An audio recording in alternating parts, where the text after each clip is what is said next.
Hey everybody, I'm Thresh. I play Flat Top Slowhand, a Tiefling gunslinger. Evening, folks. I'm Samir. I am playing Ephraim Kesh, a Brass Dragonborn with Mercy Monk. Um, Nothing much by way of fun facts, except he learned about people's spines getting ripped out, and instead of horror, he felt curiosity. I'm not sure that bodes well for him. I'm Connor. I'm playing Valen. This is a Drow Shadow Magic sorcerer who travels with his Shadow Hound companion Nyx. And I'm Caitlin, and I'm playing Jinx. Jinx is a mischievous and curious Blackford Tabaxi rogue inquisitive. This week's fun fact about Jinx. Oops, where is the page? There it is. All right, Jinx has decided that when he finds his parents, it will be due to his own curiosity and inquisitive nature. When that day comes, he does not want to owe Strahd in any way because of a dark bargain with an unknown entity that came about because Strahd transported him to Barovia. So he's decided he's going to use Gerald's glass sphere to use his last use of scrying on Irina. Hmm.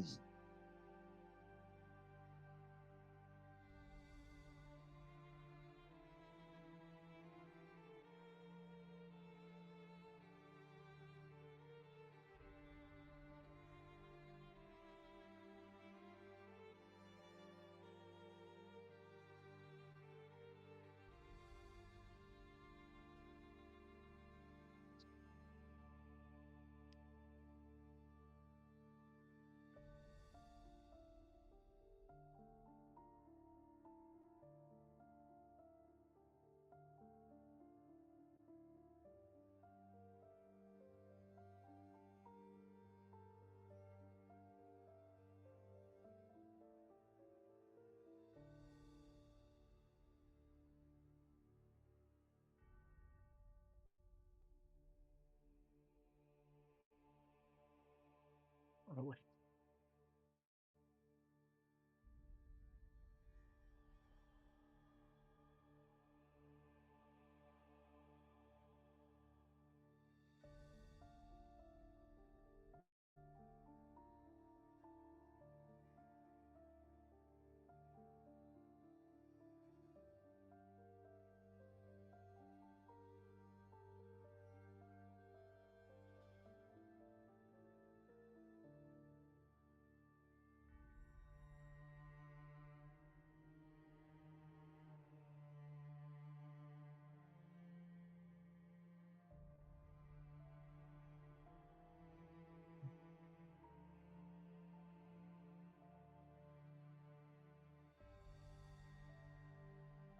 Rude, but okay.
We're coming up on the gatehouse at the south, right?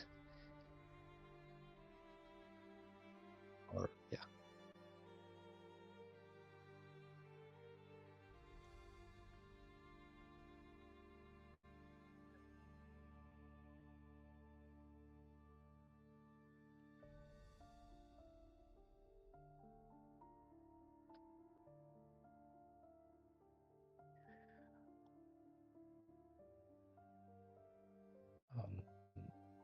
Ephraim can mention to the party as they're getting close to the gatehouse that he has been in and around Krask before, so he can offer to look for one of the friendly guards as a way to get them in. That'd be helpful. I think Yeah. we all appreciate that. A little extra help never harm none. I'd ask if Ephraim would notice anything different as he heads up to the gatehouse from his previous visits. Like it still seems the same as it was before, like fortified and kind of.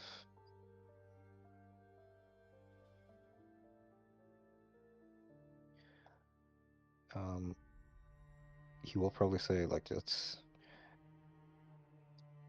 present as non-threatening posture as we can. It might help to keep our weapons sheathed. Not that we're carrying much by way of weapons. Our most powerful weapon is, of course, our The friends we made along the way, of course. yes, the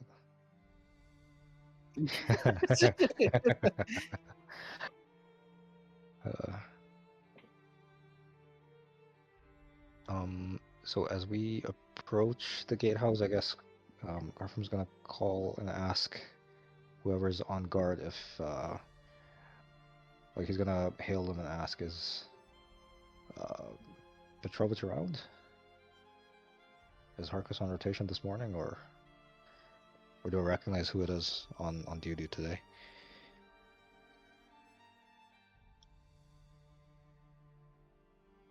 Yes. Yes. A D6. That is a 2.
He's going to raise his hand a bit, just and palms up,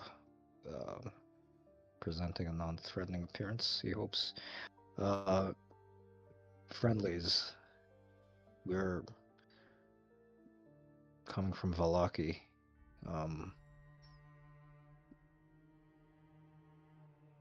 In need of, well, some rest and potentially to visit the Abbey. How fare things in the city or in the village?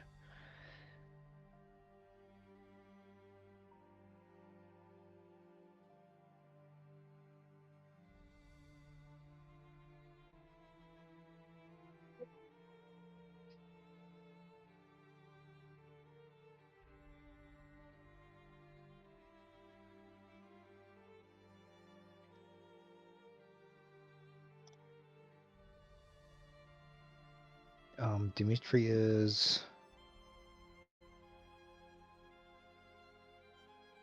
Oh, okay. Yep, I had it written out. I got confused with one of the other with. Yeah, okay. If the burgomaster can spare the time, we're happy to wait.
Well, simplest answer would be that we are as much prey to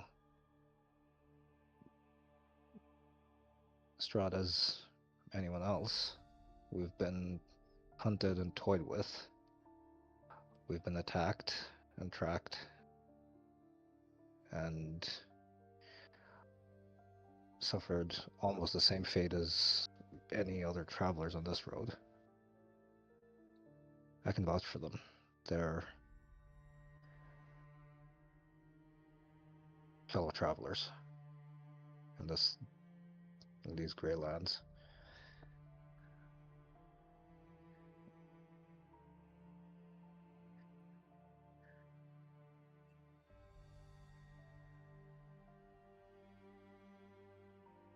Let's say survivors.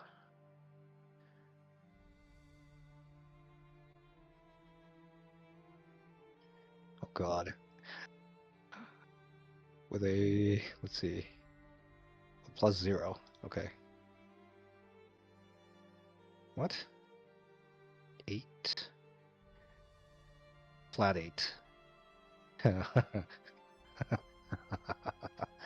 Wait, hang on. Can I? 1 second. Can I cast guidance on myself to give myself a 1d4? Can I? Like, what's the worst that could happen? A flat 8 goes to a flat 10. Yeah.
Ephraim will nod and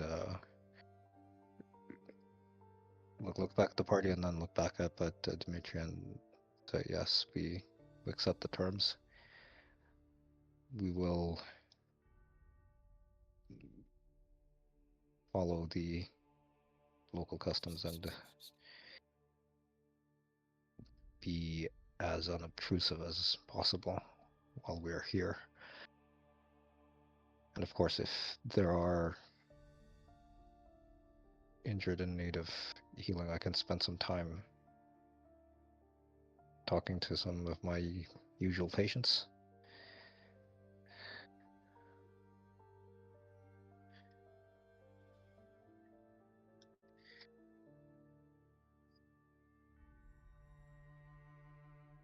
I'll do that. You That actually becomes a 21. Nice. Did it roll?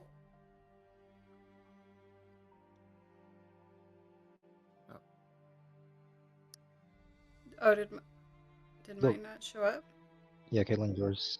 Yeah, yours didn't show up. Caitlin. Oh, Did mine all go? my dice is saying rolling to DM. That was really weird. I did not Yeah, do there's a that. toggle. Yeah, there's a toggle. That was the first thing I saw when I was looking at this. Okay. Well, I rolled an 8, but I can't roll below a 10.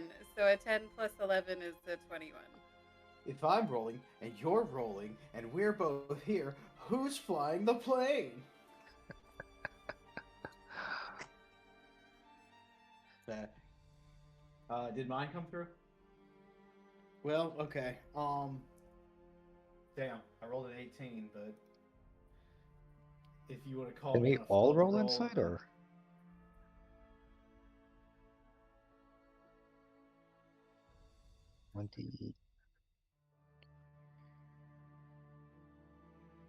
That's not come through.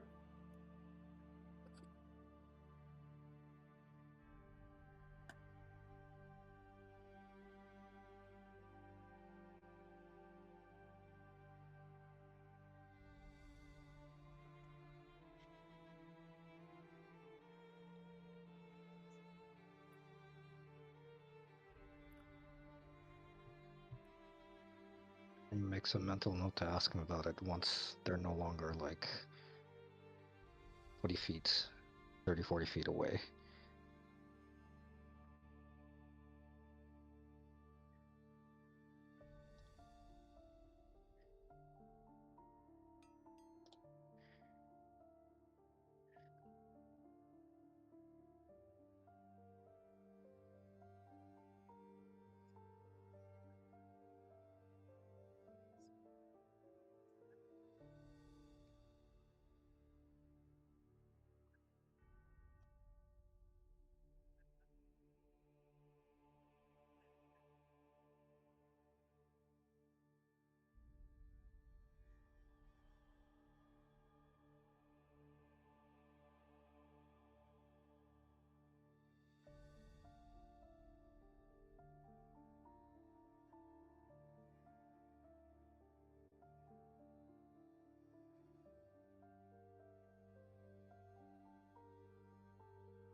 Ephraim's gonna like just talk to the party a little bit as they head inside and kind of explain how things work in Kresk, essentially.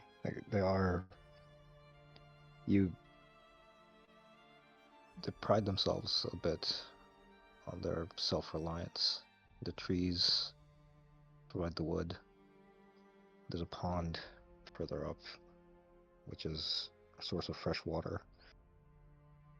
They grow their own food. They have their own domesticated animals. Part of why they are suspicious of outsiders is because they believe they're self-sufficient.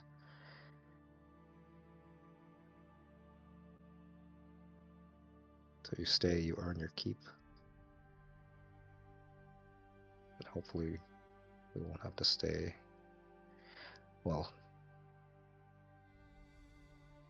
hopefully the abbot can up in the abbey is going to point to the looming building up northeast. The villagers avoid it, but that's Yeah, but maybe someone who can cure our mage friends' memories. That's what I hope, at least.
Everyone will kind of close the distance a bit and just kind of lower his voice a little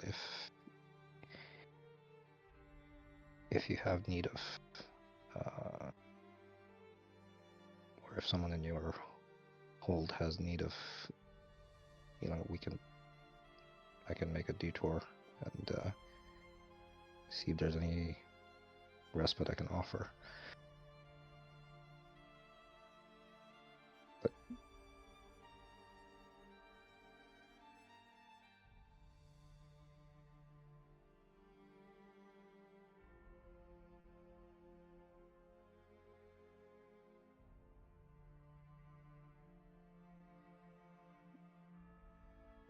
appreciate it as always.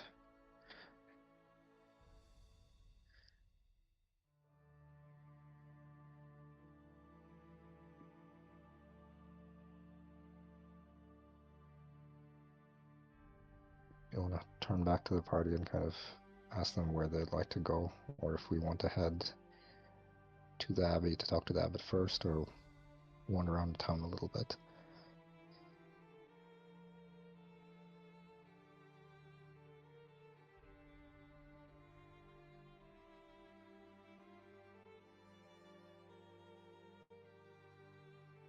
I'm okay with exploring a little bit. Did it take us a full day to get here? Like, is it getting towards the end of the day, or?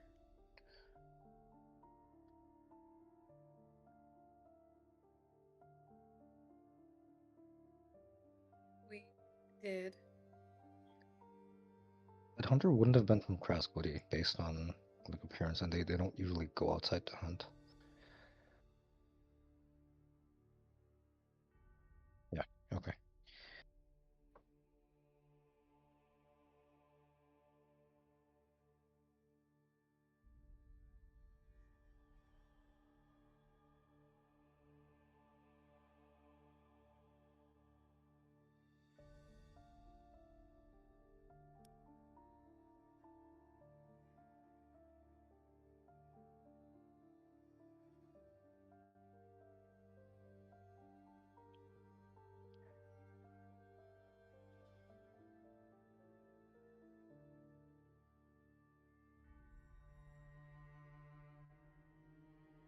We could head up to where they're, if you want to, as far as landmarks go, this is mostly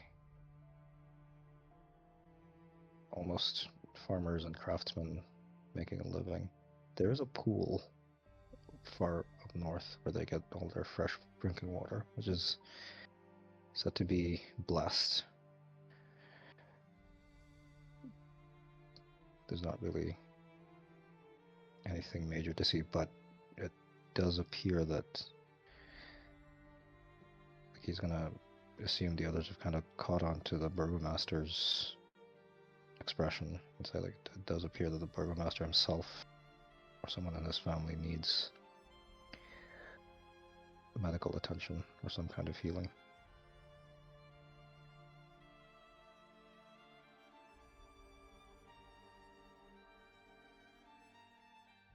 Yeah, I caught that too.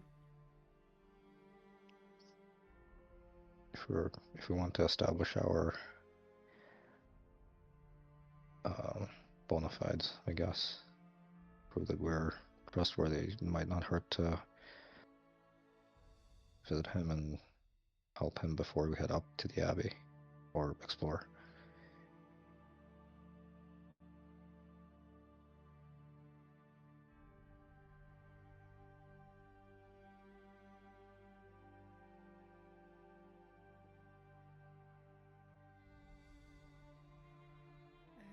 Objections?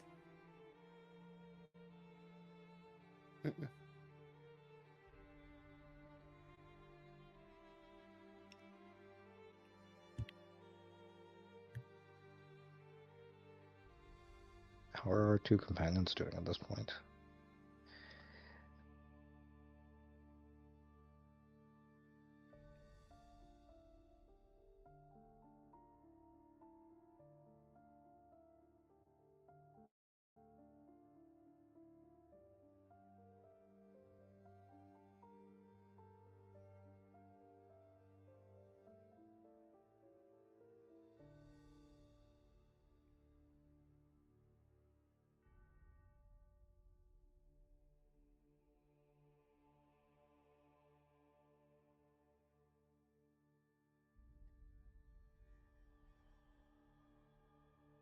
Well, as long as he doesn't turn into a goat or fireball some chickens, we should be fine.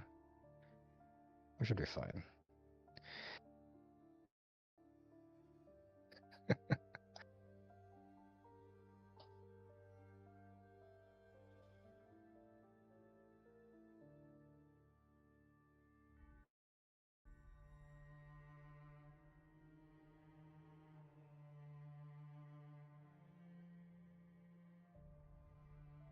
Do we want to head to Dimitri's house first?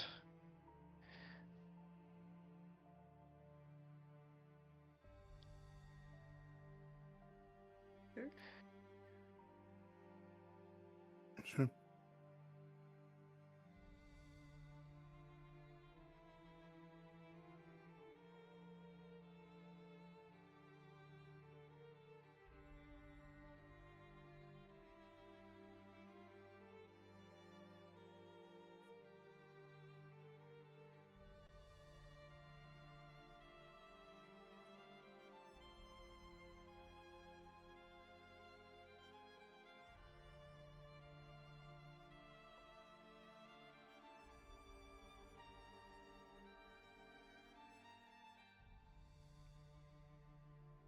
Good to see you again.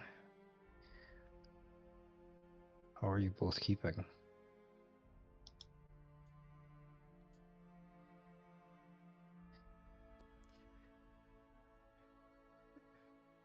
He opens the door wider. His conversation perhaps is better suited inside rather than the doorstep. Of course. I hope you won't mind if my companions come with, as we're trying to stay together as we travel through. And, well, information or experiences we have may be useful for you to know about what's happening outside your walls. What happens outside my walls is no concern until it affects what happens within. But please, come in. And he opens that up for the rest of you all as well. Ephraim, can you make for me a history check? History. Yeah. Cool. I'll keep your I know things. I will keep your 6 in mind.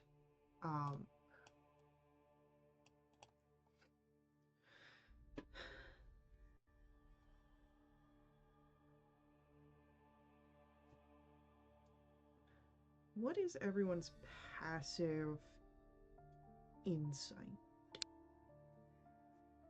21. 14. 18. Probably like a 16 or something. Let me double Alright. check.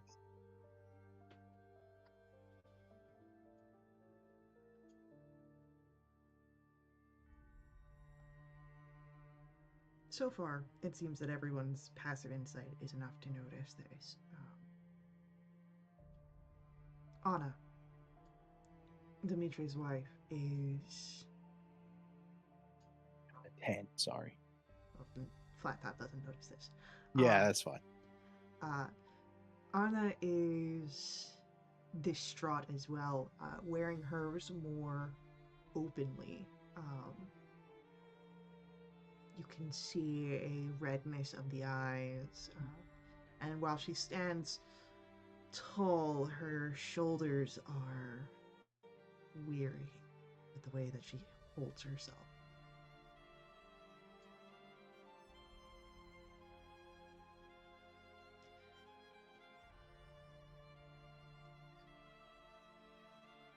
It has not been well as of late.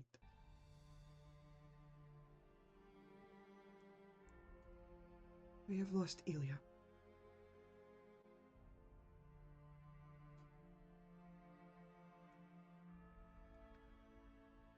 And that's when it hits you, Afro. Mm-hmm. The house is quieter. Their son was here the last time you were here. A young man of around 14, not quite enough age to start following in his father's footsteps.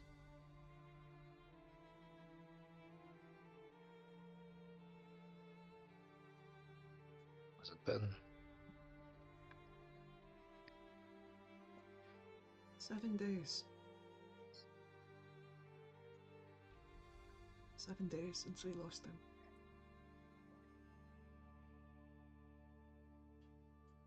Lost as in missing, or lost as in... He was interred 4 days ago. And he looks to the back where you know the Kreskov keep a personal cemetery.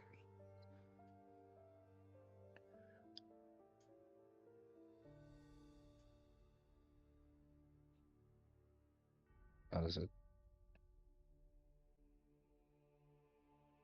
terrible thing for anyone.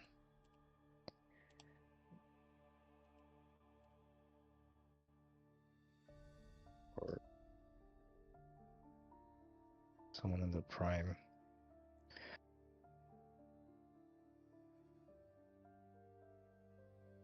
Was it sickness? I don't remember him being sick.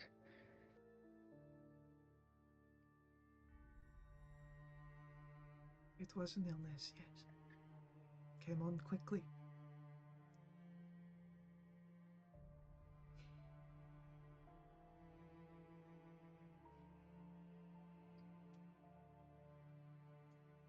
What were the symptoms, if you don't mind me asking?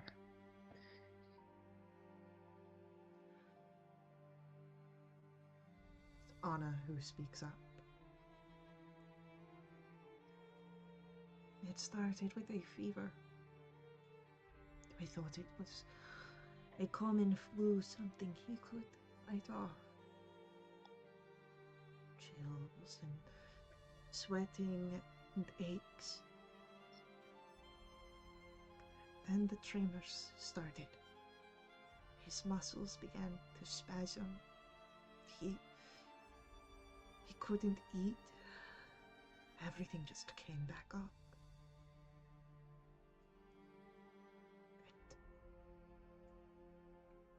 And eventually there was nothing left for him to hold on to.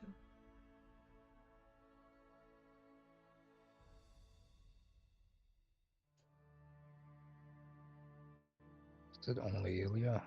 Anyone else in Kresk was affected similarly?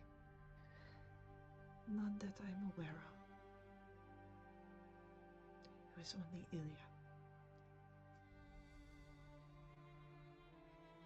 Can I from try to rely on his, I guess, medical knowledge to figure out if this was a disease or a poison? Roll for me a medicine check.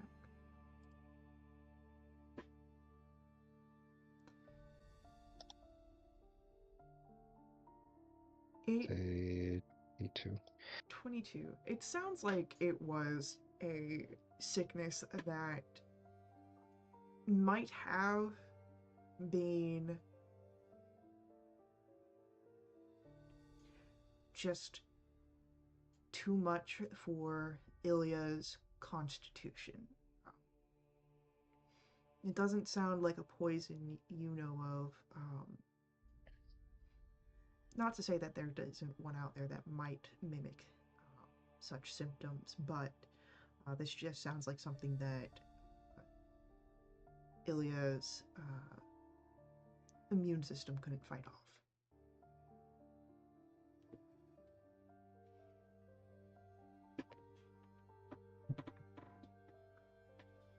Everyone's gonna relay that, like what he's able to recall. Not that he expects it'll provide any comfort. Not that he's great at providing comfort in the first place, but it's, if it's any consolation, it doesn't seem to be a poison. It sounds like a disease. Yes, well, if it was poison, it'd be an entirely different problem on our hands.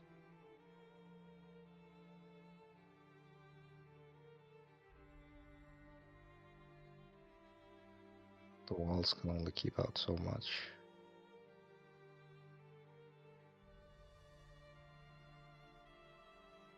He nods.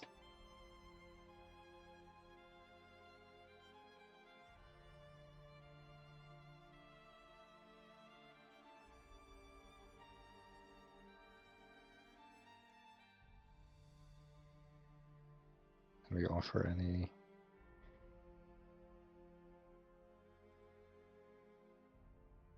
assistance? It seems like an insufficient word, but can we offer any aid to the village at this time? As always, there are the basic chores, chopping wood, collecting eggs from the pens, milking cow. I do not know of anything of your specific talent, Ephraim, but there is always work for those looking in Crest.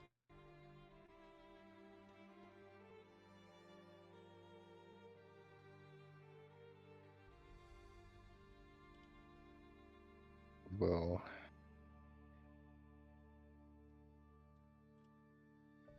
pay our respects at his grave then, and make our way into the village. Anna will be the one who will open the back door, where you can see the small sort of graveyard. There are several members of the Kreska family interred here. To see line that goes back to the beginning of Kresk's existence. There are, of course,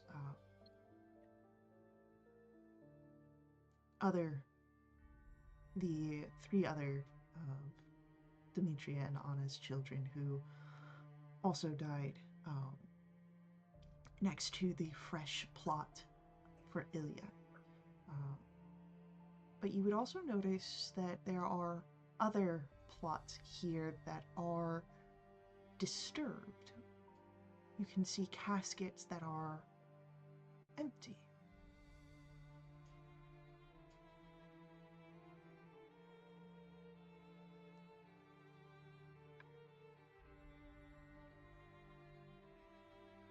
Sorry, did I just hear that this couple also had 3 other children who also all died? Yes, Ilya was their youngest, who just died, but all of their kids have died.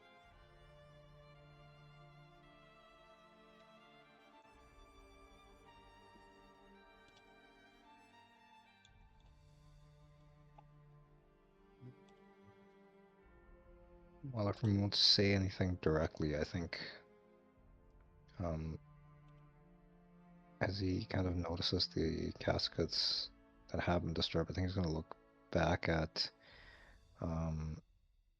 Jinxville and Flat Top and kind of look at the empty caskets and kind of just, I don't know. I don't know if Dragonborn can raise eyebrows, but What's on your mind, friend?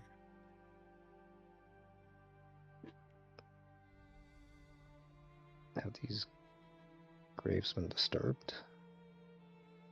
Gonna take a better look at that dirt. Yeah. What do you want? A survival or investigation, your choice. Let's see. Survival 0. Investigation 0. Interesting. Can I help Interesting. with this? Sure. So advantage. Yeah. That's gonna be a 13. 13. Alright. With a 13,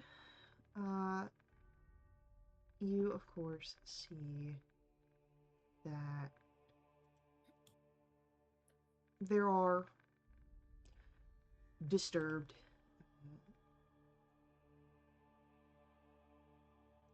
plots here, but they've been disturbed for days, maybe even weeks. They don't seem recently disturbed. The only recent ground is Ilya's plot, and that seems to still be packed from when Ilya was interred. Well, it looks like it was disturbed, but it happened a while ago.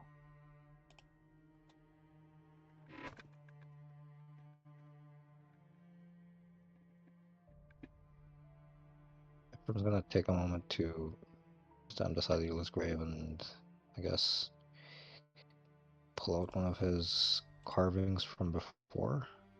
I'm not sure. Maybe the dragon carving or one of the little wood carvings he gives to the kids usually, and he's gonna place it at the grave. And just kind of nod to Anna. Yeah, he doesn't really have the words for this, but after a few moments, he's gonna attempt to ask about the other graves. I haven't been back here before. Never had any reason to, but do you know how or why the other graves were disturbed before?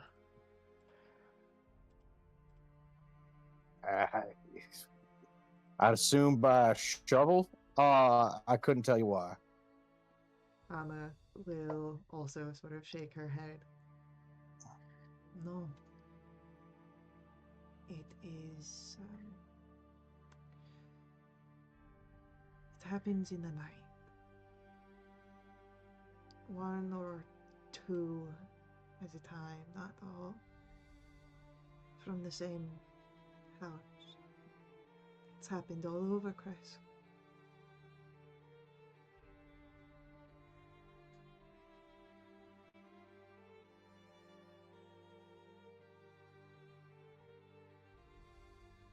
I don't know if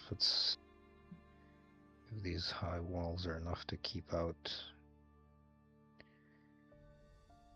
ill intent from beyond.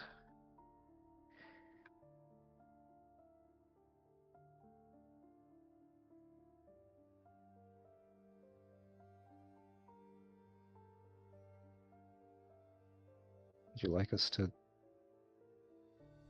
stay on vigil beside this grave later this night?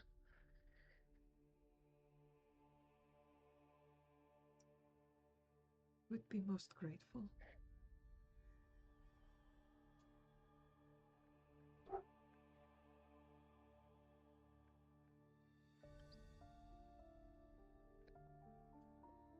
And he's also going to ask about the Abbey, if anyone's gone there recently or...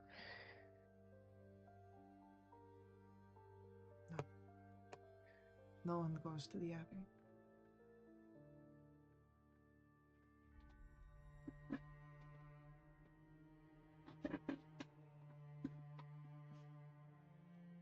We'll have to be the first ones in a long time to go up.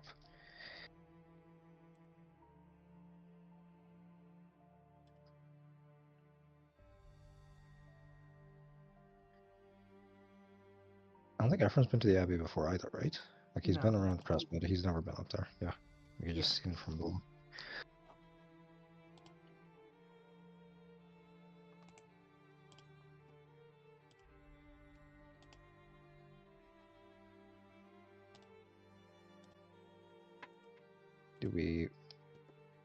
I don't know if we're gonna get anything more from here. Do we want to head out, back up towards the Abbey? It doesn't seem like there's anyone in the village who needs much from us at this point, outside of getting some woodworking done. And I don't trust our mage friend to get anywhere near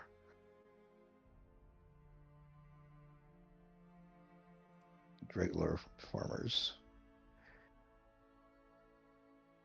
at this point.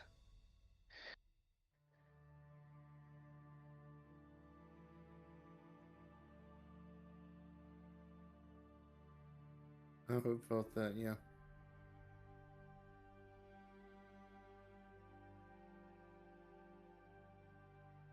I am curious about that pool that is supposedly blessed. Might be worth checking out. I tag along with you Yeah. on that. We could go to the pool first, and then so just a quick climb before on the road to the Abbey again, I suppose.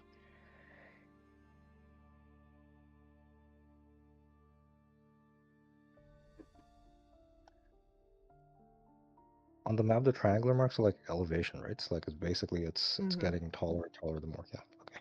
That is correct.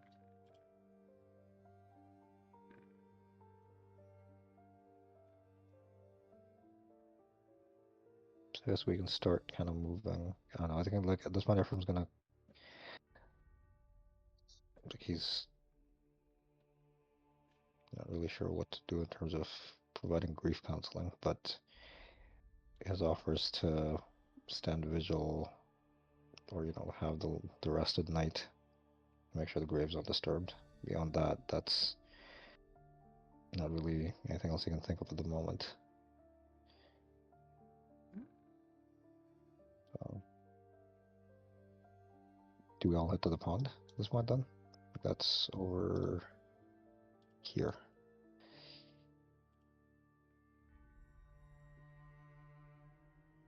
It's a straight shot to get to the pond.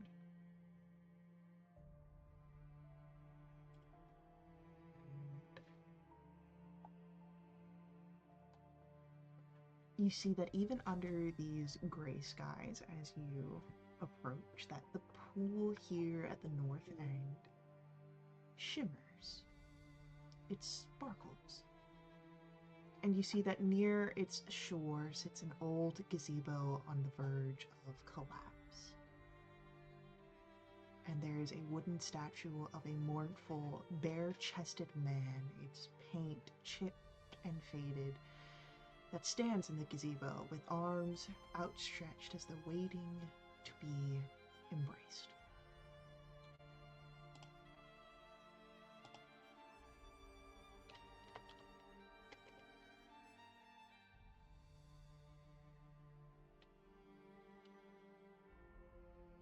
Figure doesn't look familiar, does it? Or Uh,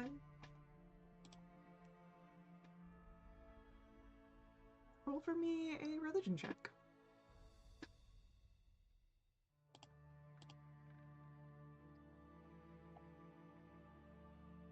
Definitely not religious. A 12 is enough. It's a depiction of the Morning Lord, though, again, the paint is long chipped. But a lot of the sort of context allows you to realize what it is, as he is positioned to be reaching towards the east, towards the dawn.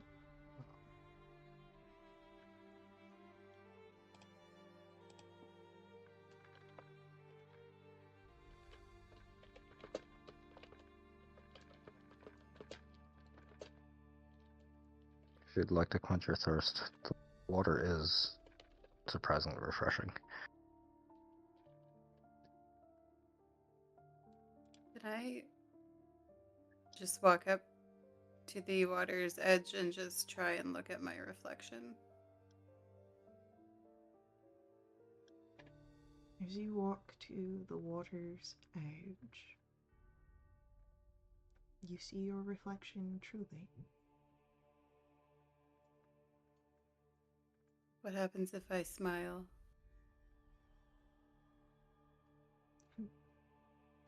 In the reflection here, it doesn't seem sinister.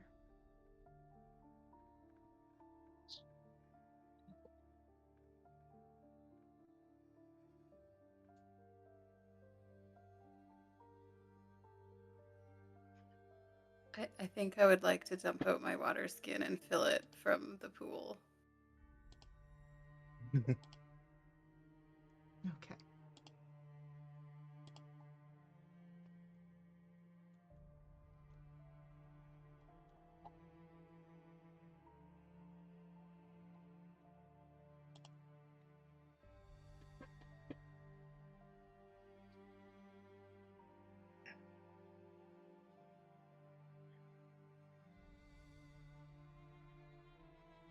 And I've had a change of heart.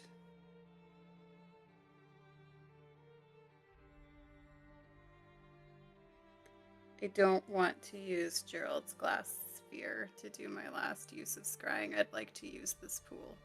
Mm. Ooh, hell yeah. But the target of my scry is still going to be Irina.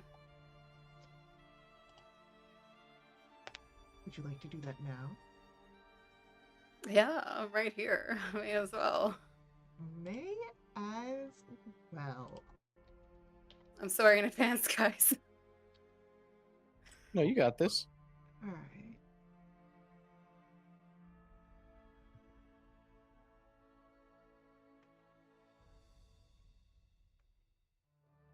Yeah. Alright. You don't have anything of Irina's, do you? Hang on. I'm pretty sure I have some of her hair in a very not weird way. Because I went to the guy's room with all the dolls and I found some hair and I took it with me like a normal person would do.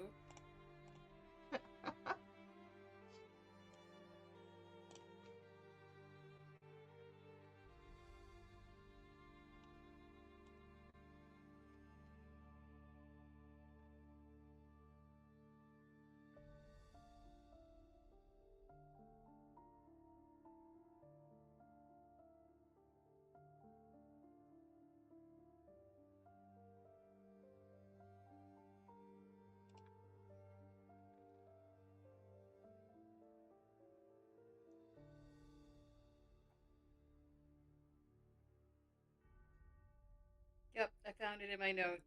I do have strands of her hair. Alright. Hell yeah. And what's the save on your scrying? That's a super great question. Like Let a me see if I 56. can find that. It doesn't I fucking matter. copied the. I will tell you right now, based on your strands of hair and the dice that I rolled, we're already working at a -7 on the wisdom save. I think we're Let's fine. go. So the little snippet I have about the dark gift doesn't actually say what the save is. Well, it goes through at this point. I don't think there's any Okay. saving Irina with a -7 to modifier. Um, which means that the waters here, as the sort of ripples from where you had filled your water skin smooth out, change. You see where once there was blue, there is now opulence, dark colors,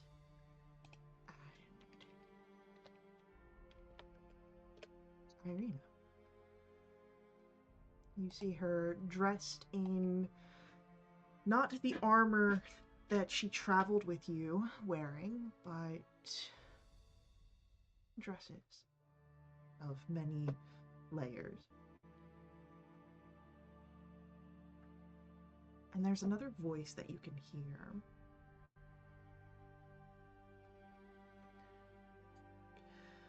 Really, Irina, it would be so much simpler if you just stop whatever it is that you're doing. This ploy at innocence.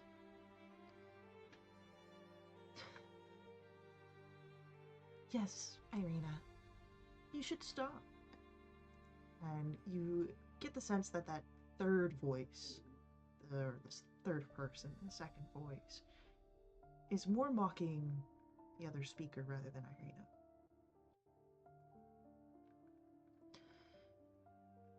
But Irina sort of just looks into a fireplace nearby, and you can see it, this sort of dismay in her face, this sadness. There is no ploy. I am to marry in less than a month. It is not my fault that our Lord wishes for this wedding to be one of circumstance and celebration.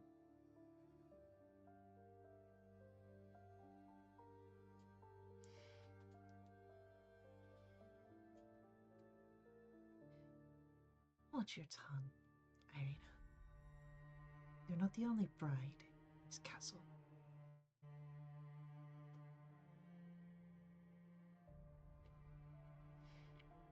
Strahd, one of them they're polygamous.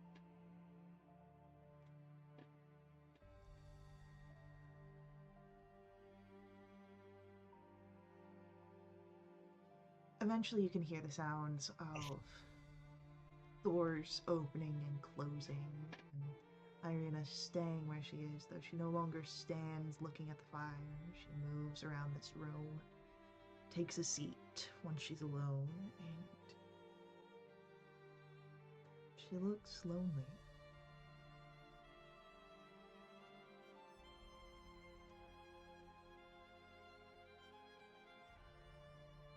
And as the spell fades, you catch for a brief moment, before the waters fully clear, the sight of a young man, dark hair, but that too disappears. Though I would say that you are well enough versed in perceptions and the brief instances of arcane that you've experienced, that that man that you'd seen was not part of the vision that you had seen with Irina. The two sort of overlapped.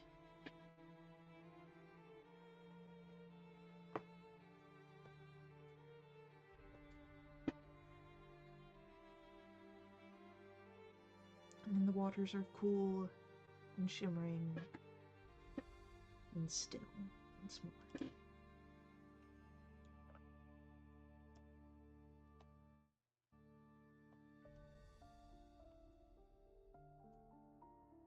Was everyone else able to see that also if they had been looking at the water at the same time? If they had been looking, yes. Okay.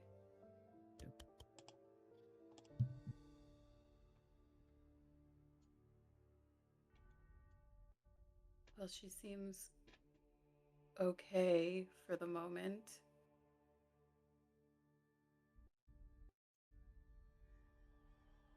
At least.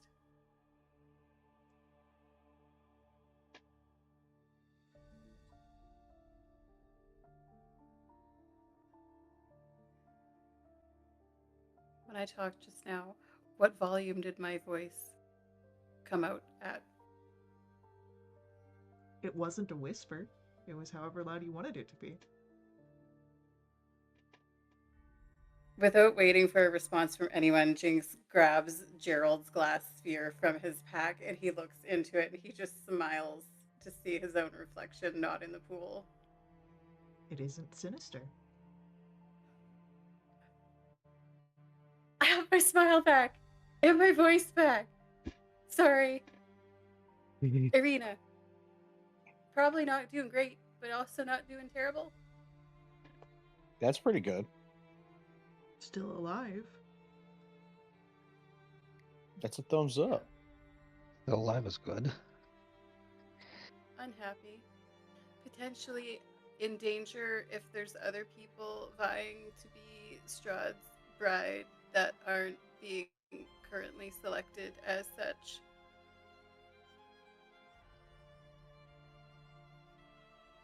I wonder who would be vying for that in the first place, but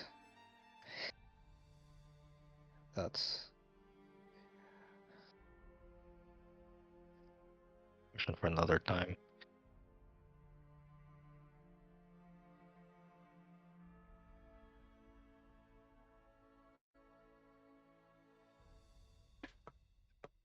Did Jinx drink this water? No, just put it in his wineskin. Oh, Would you like to drink the water? Go on, take a sip of the No. Kool-Aid. Valen is thinking.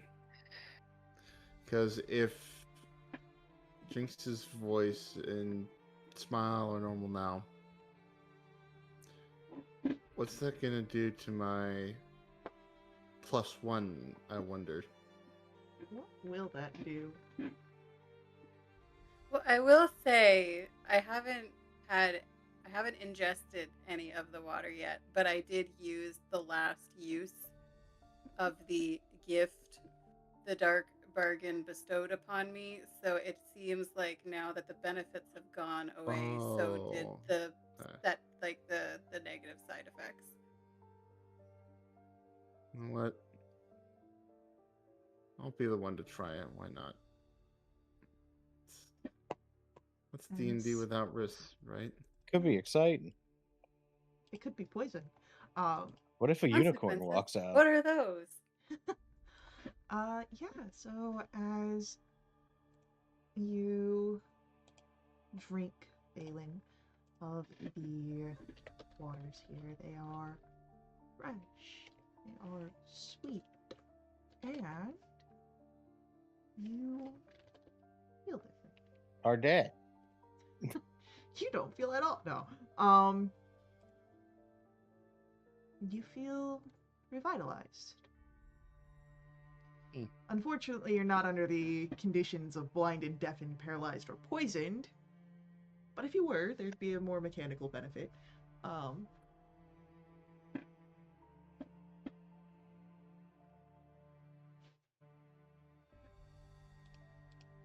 least it tastes good.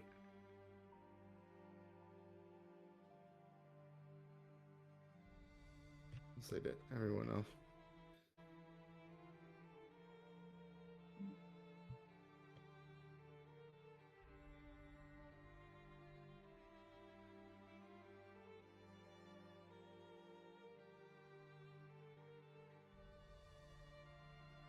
Jinx, I'll say, is now smiling so much that it's creepy for a different reason.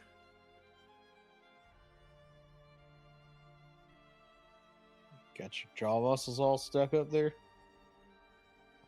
I can smile again. I can see that. And it's not sinister. Suppose that's one way to describe it. I mean, on the bright side, you don't look like you're gonna murder us in our sleep, but now it looks like you're about to start preaching. No, I won't do that. But I could because I got my voice back too. But I Yep. won't. It's a long story. I just realized Ephraim's only ever heard Jinx speak in like the low whisper and the creepy smile. So it was the first time Yeah. he'd be like, I didn't know the water could do that. You got anything ailing you? I mean, if something ails me, I just punch myself and then I get better, so no. Fair enough. And I think Valen will find out later whether or not he still got his +1 with him.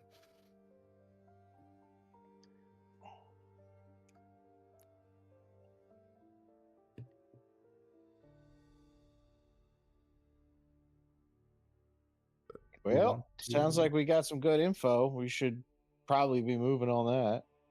Yeah. Yep. Or do we need to rest up a day? You guys, do you need to rest up for that? Well, it's still midday, isn't it? Midday to afternoon. Like Yeah, it's I'd not. say it's getting closer to the late afternoon. From it was midday and now. I mean, we still have our mage friend to introduce to the abbot, so. And then I think I suppose. accidentally signed us up for taking a long rest by Ilya's grave. Hmm. Or at least taking your watches out there. Yeah, yeah. Well, we got this abbot angle to work. I'll say we get on that for the rest of the day. Right. Do we need to go all the way around, or can we just kind of climb up the hill and get on the path? Like just. You can get on the path and walk up. The path is still accessible. Okay. So. I guess I'm just gonna like climb up here and kind of sit. Yeah. And then we can probably follow the winding path as it goes up. He is gonna mention that I've never been up here before. I Just so you know. will note that while there is like a footpath here, that is like wildly more steep than going the longer route. Then going the way around. Yeah. It's still doable, but it is more like you feel it more in your thighs. Well, I can climb up. I can run up walls. So yeah, and then Jinx also has climb speed. So All right. I think I still Everyone have the else has to grappling hook deal and with rope in case. Well, I have the grappling hook and rope in case we need to put something down. Like they can. But yeah, so as you guys make your way up and you start following the winding trail, do I have?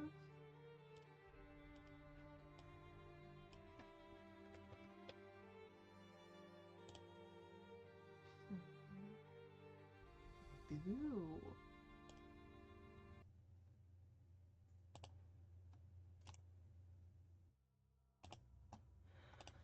Let's get this.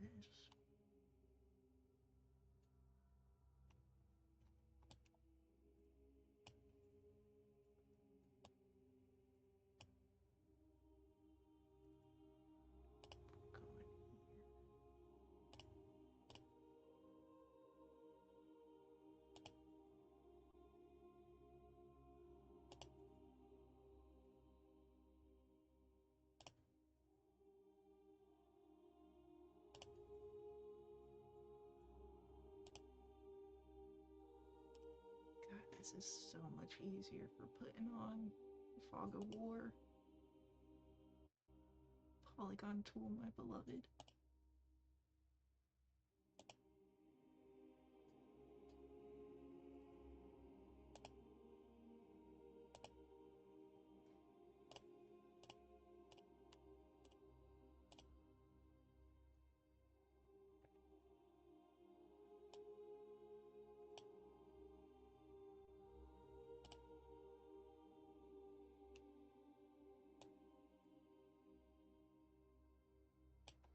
All right.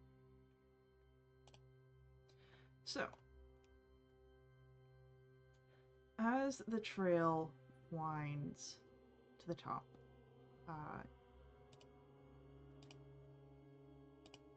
you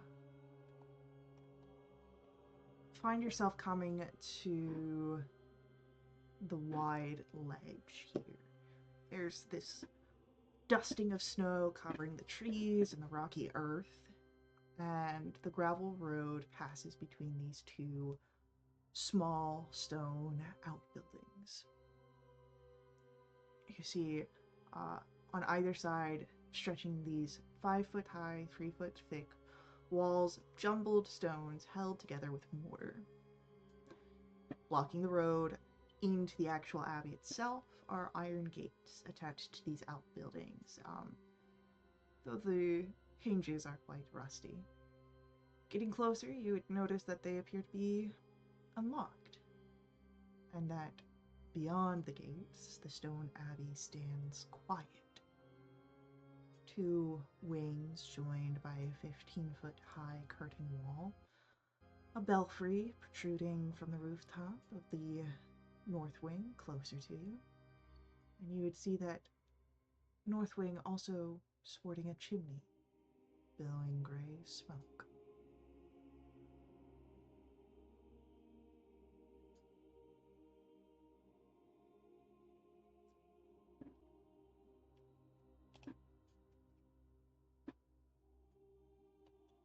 What does it sound like?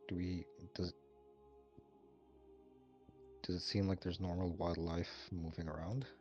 Or is there kind of a silence? There just seems to be a silence. Bodes well.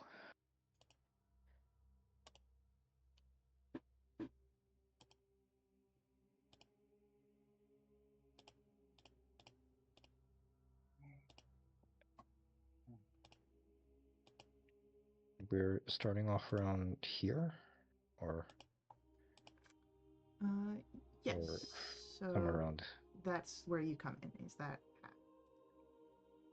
So the area that has the gates is... where's my thing tool?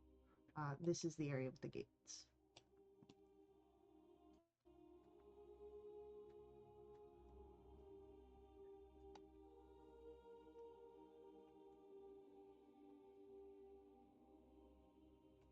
Sorry, I zoned out about one part.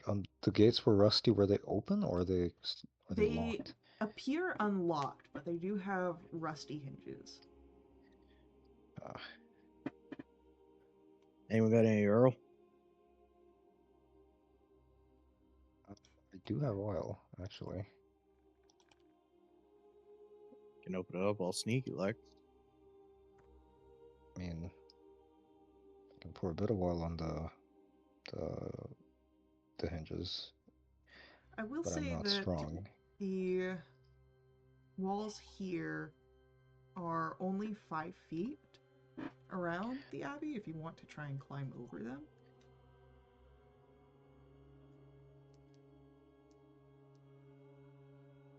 Jinx likes that idea. Yep, Okay, I am 100% on board with that. that's Alright, what we'll do. then let's get a stealth roll for climbing over the walls. All sneaky like. Oh dear.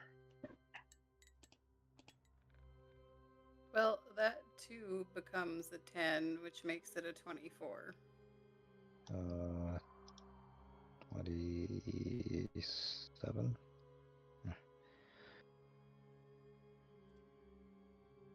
Big 8. Alright.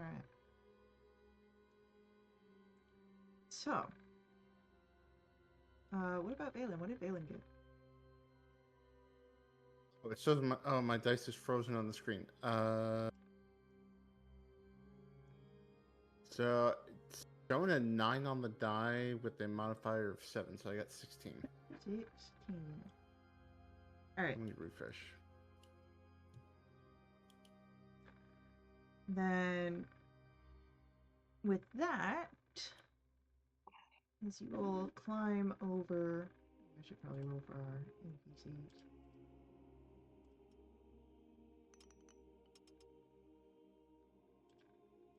All right.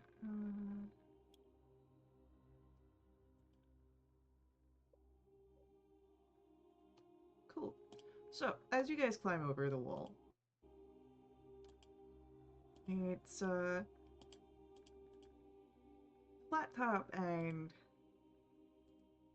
our Mad Mage that are struggling here a bit.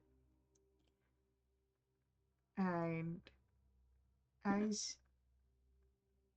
you get over the gate, you see two figures come into view.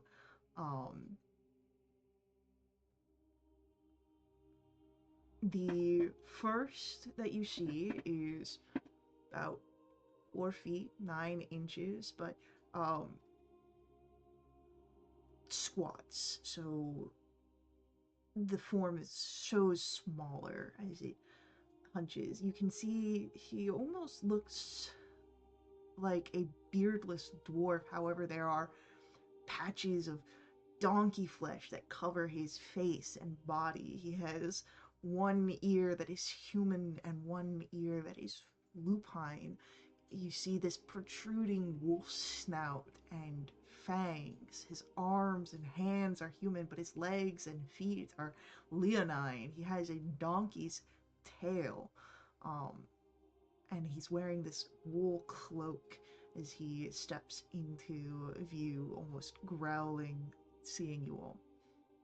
The other stands taller, 4 feet and 7 inches, but she doesn't hunch. You can see lizard scales in amongst these tufts of gray wolf fur. There's still some human skin. One of her eyes is feline, and her fingers and hands resemble cat's paws with opposable thumbs, and wears a gray cloak with a fur trim. And she looks suspiciously.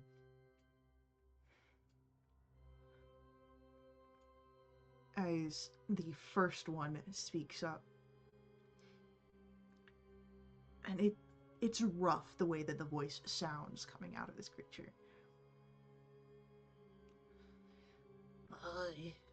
You're not kin. What are you doing here?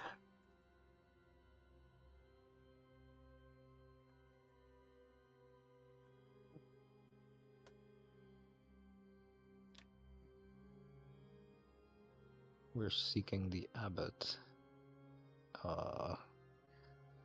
Kin of whom? We may not be kin of yours, but we come seeking aid. Oh, aid. Okay. I can bring you to the courtyard, and then I can go get the abbey.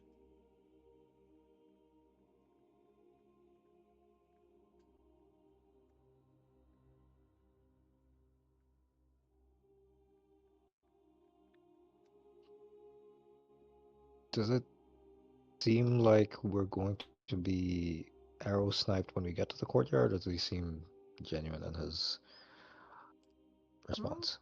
Roll an insight check.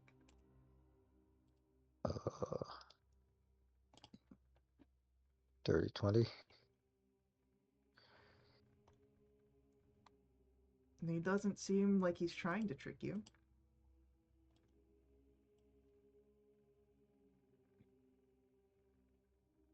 He seems sincere.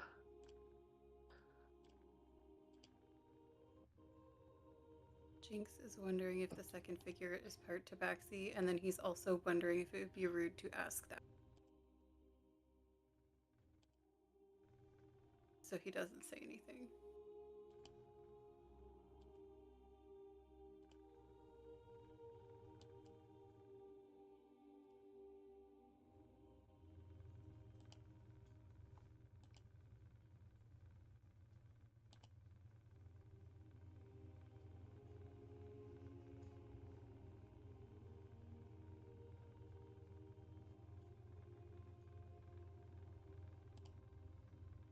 Have you had visitors recently, or are we the first ones in a while? No one here except for Kin and Abbott. Sorry, what was that? All are? No Or, one's sorry. here except for Kin and Abbott. No one's here. Oh, okay.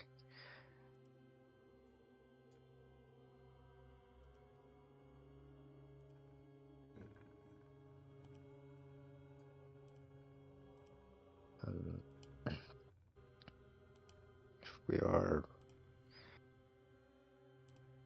granted safe passage, we'll follow.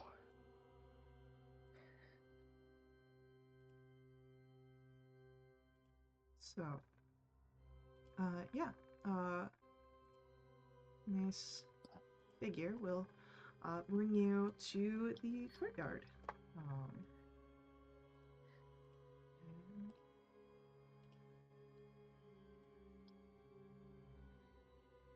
And it's now be made visible. So,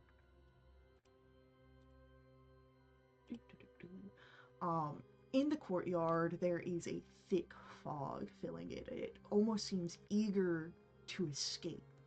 There is this 15-foot high curtain wall. You see several guards. But as you get closer, you notice that those guards are merely just scarecrows. Inanimate ones. There are wooden doors that you would notice in the north and east leading to the two wings of the abbey. And in the center of the courtyard, a stone well fitted with an iron winch. You notice that a rope and bucket are attached. Along the perimeter, tucked under the overhanging wall, several stone sheds you see with padlocked wooden doors. 3 shallow alcoves containing wooden troughs. 2 wooden posts are pounded into the rocky earth that have iron rings bolted to them, and chained to one of them a short humanoid with bat wings and spider mandibles. And whatever quiet you had heard out in the gate area is shattered when you enter the courtyard by screams you can hear emanating from the sheds.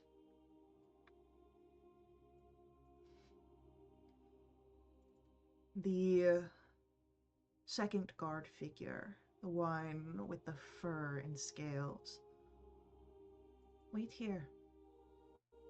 We'll go fetch the abbot.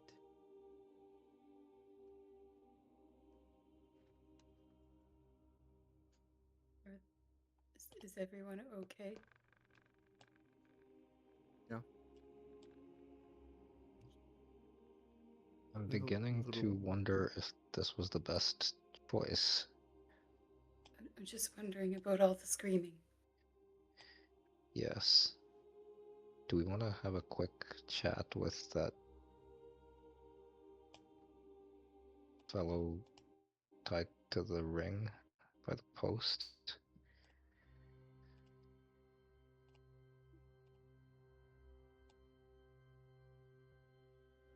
While we wait for the abbot?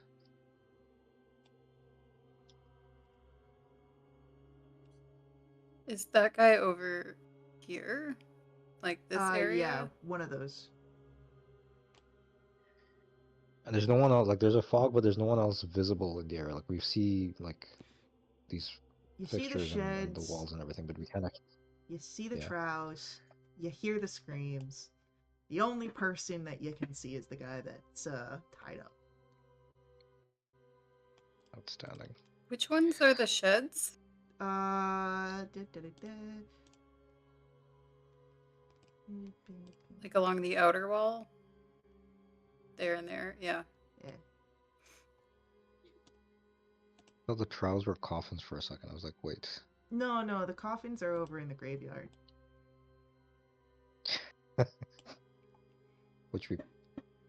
Well, there was a graveyard that we passed by. Yeah, right there. That's a lot of graves. Well, it's an abbey. That is a whole lot of graves. It's a religious place. There's gonna be graves. There's gonna be a lot of them. Yeah.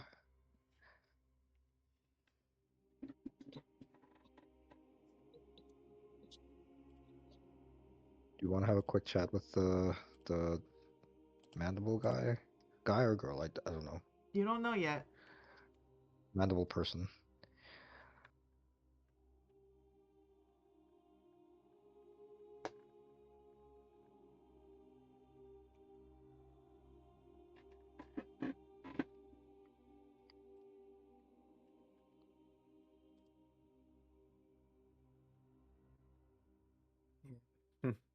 So, as you approach,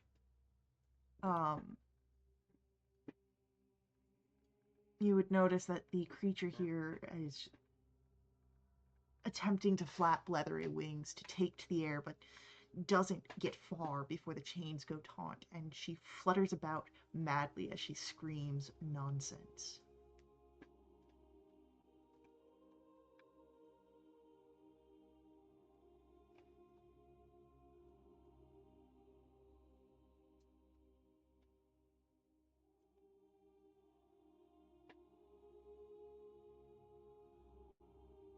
That was the matter of being chained. Is she injured or just chained? Roll for me. Roll for me insight.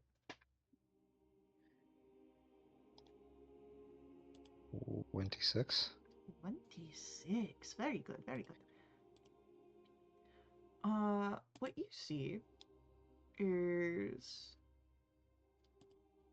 this figure, hunched with long, stringy black hair, the spider mandibles, the uh, wings of a bat replacing her arms, a cloven foot in place of her right foot.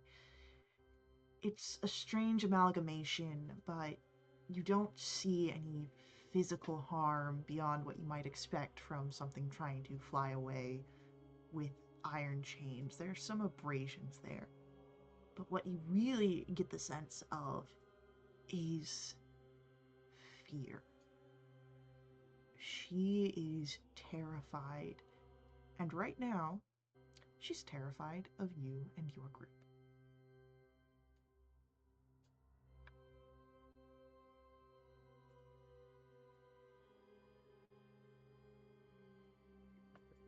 She's afraid of. She's afraid, uninjured, but afraid, and of us. As I look around, well,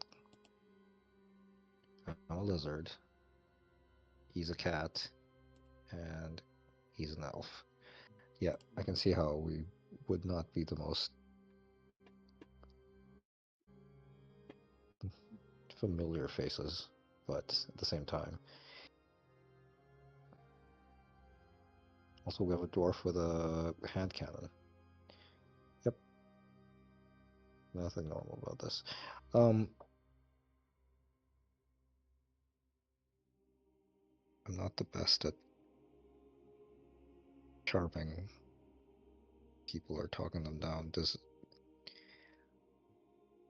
I'm gonna look at Valen and Jinx. Like, do either of you want to try and calm her down? Just terrified. I could try just by saying we're not here to hurt you. We're just seeking help from the abbot. We'll stay where we are.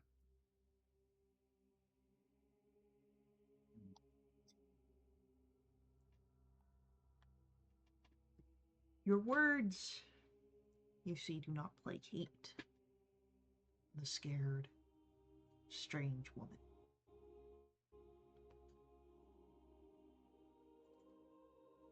But her actions do not change so long as you stay where you are.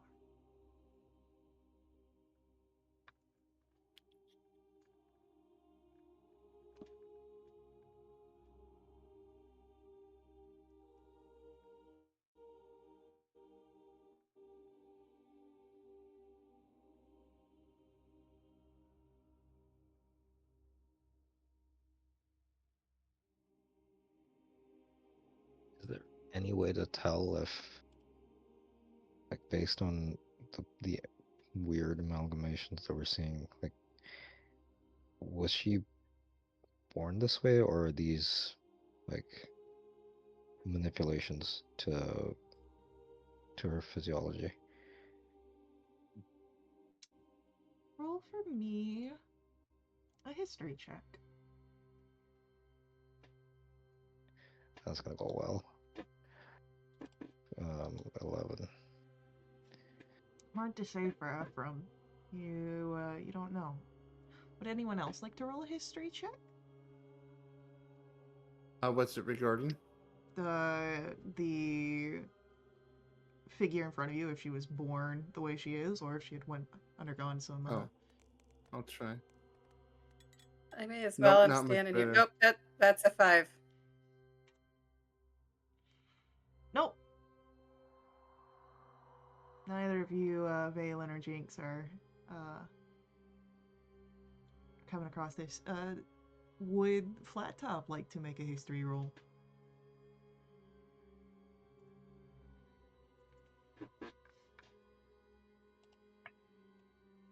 And what do we have in AFK Flat Top?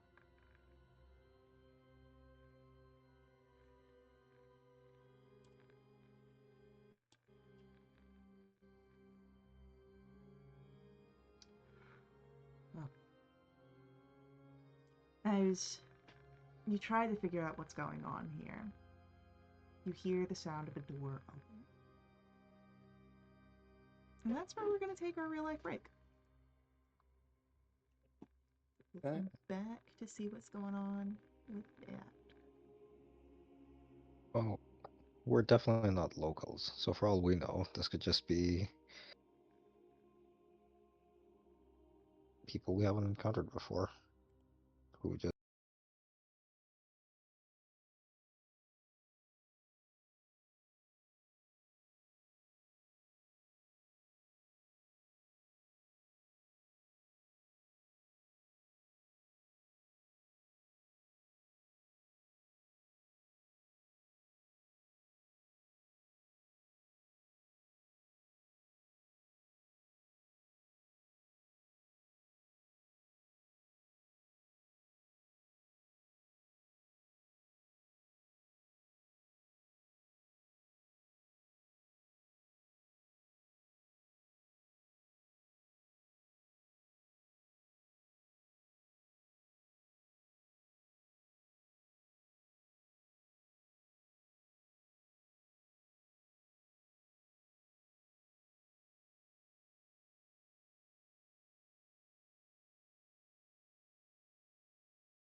A door opened just before we went a little break. And stepping from the north wing, alongside, of course, the two guard figures that brought you here, you see a man. He is a handsome young man in brown monk's robes. You see that around his neck, a holy symbol of painted wood that depicts the sun. And he moves gracefully.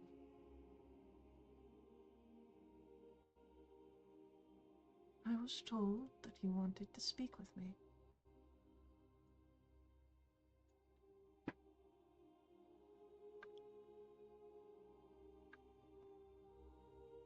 We are seeking to cure companion of, well, he has trouble remembering things. We were hoping this is a shot in the dark, but we were hoping potentially if you would have a way to return his mind to him. I am capable of such healing magics, yes.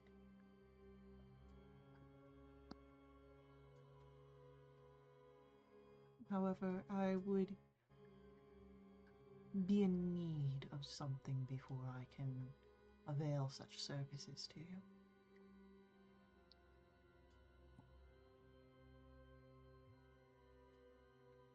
What is it that you would need?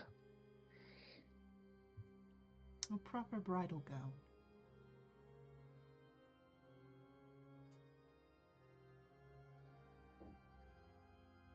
Is everyone getting married?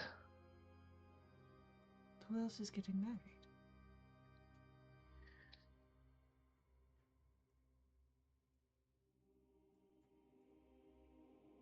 Von Zarevich himself. Preposterous. His bride is not yet finished.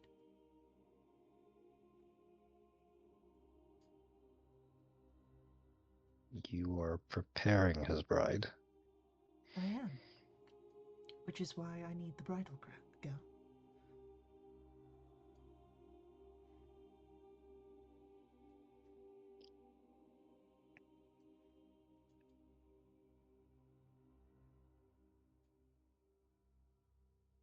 Do you...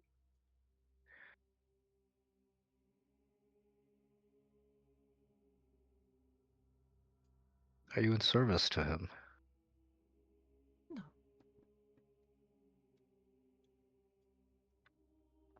Is it a favor you're doing him? No.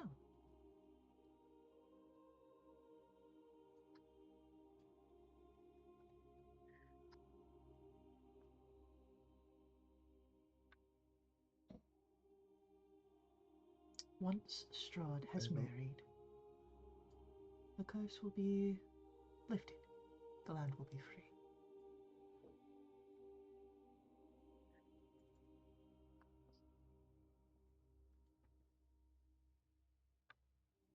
As he hears this, he's gonna pull up the, reach into his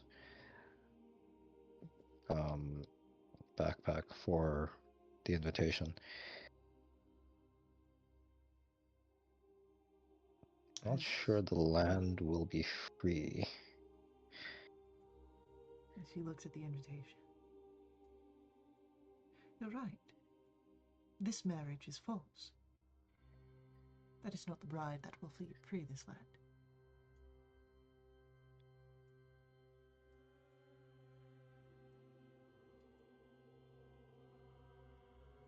Why are you so certain? Because I am teaching the bride that will free this land. Would you like to meet her?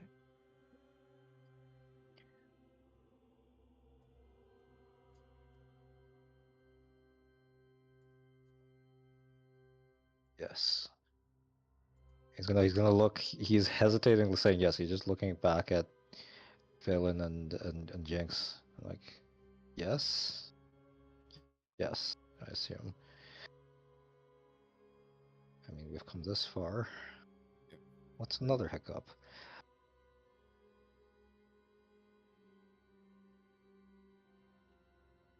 Then he will bring you inside where he just was.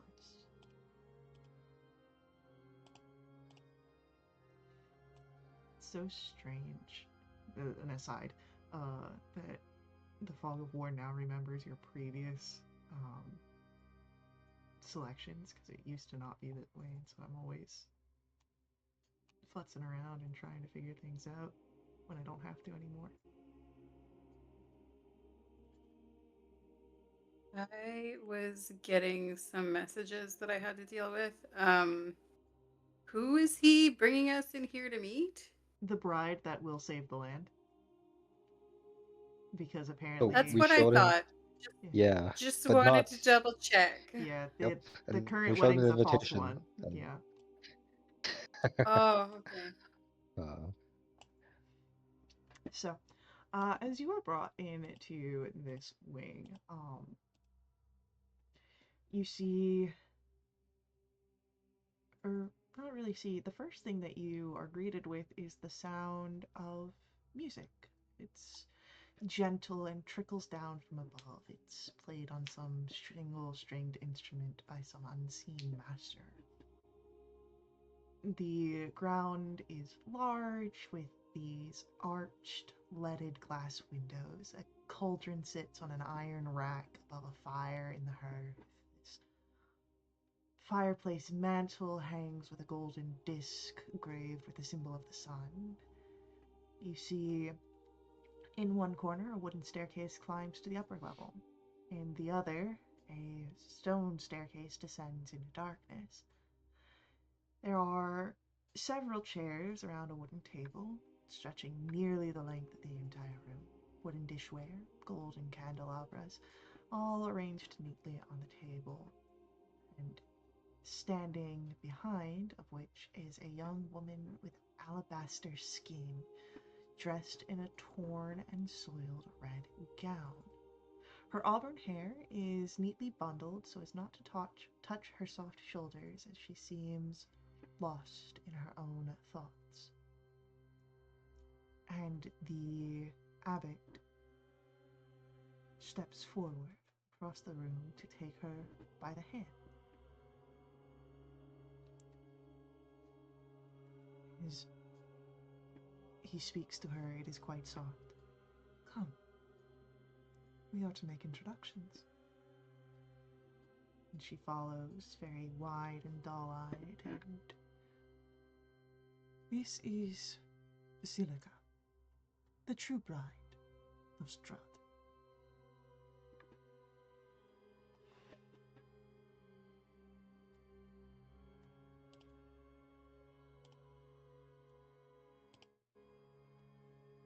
there any awareness in her eyes?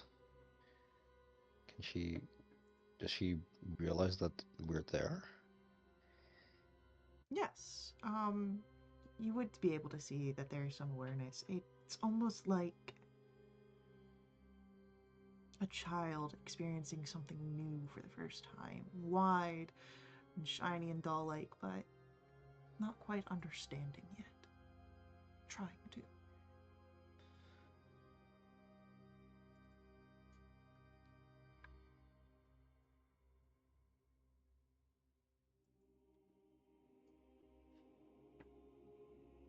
Basilka is learning about the dining etiquette. That is what we were working on when you arrived.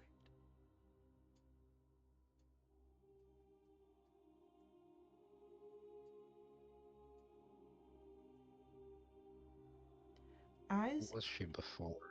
Sorry. as she stands in front of you, you're able to see that where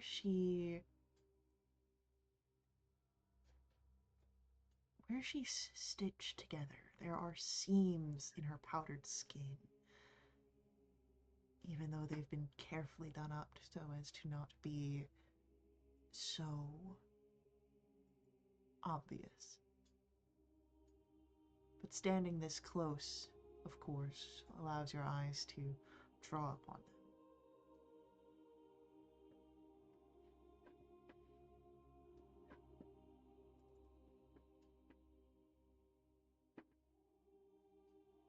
Everyone's gonna ask who she was before this, but as he starts saying he sees the seams, he's gonna look at the abbot and then change his conversation trajectory. He's gonna shift. He's gonna say, like, I'm in my spare time, I'm a carpenter. I make things out of wood. I chisel and I shape them into little toys. You've done this with dead flesh, haven't you?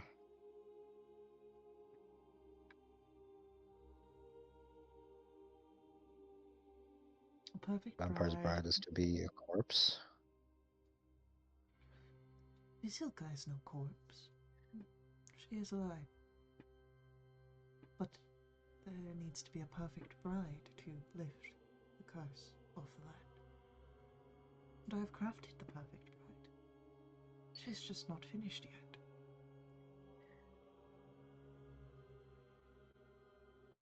She still needs to learn to dance. And a gown needs to be found.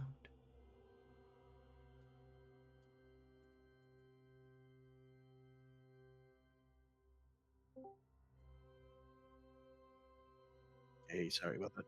Welcome back. Want to know what you missed? What you got going on? So, to catch you up to speed, the abbot has come out to talk with you all, and spoke of the invitation being to a false wedding, and that the true bride is not yet finished. Whereas we were then brought in to meet with her, a lovely young woman that, upon close conversation, you can see is stitched together. Cool.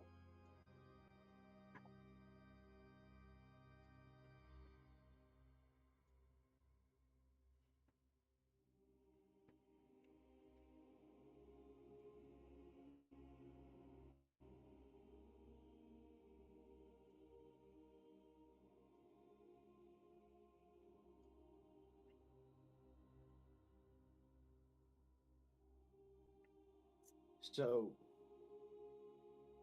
in that case, would I be correct in assuming that if we got rid of the bride here, that would make it so the wedding couldn't happen, and therefore leverage us an advantage?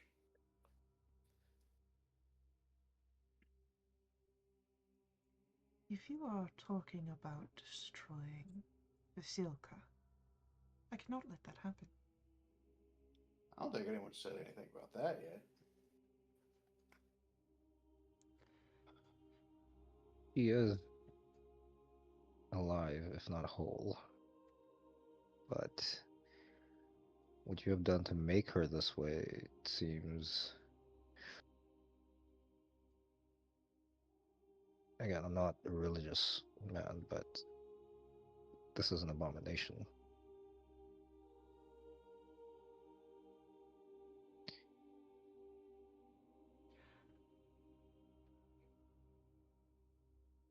I understand that you have been brought here for reasons beyond my own understanding.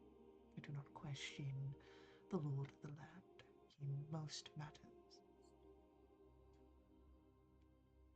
But you have been quite rude to one that is a child of mine. If you are rude once more, I will have to ask you leave this abbey.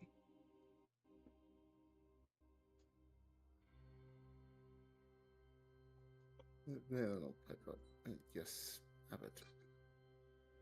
I'll kind of make a gesture to the rest of the group, like, just keep calm.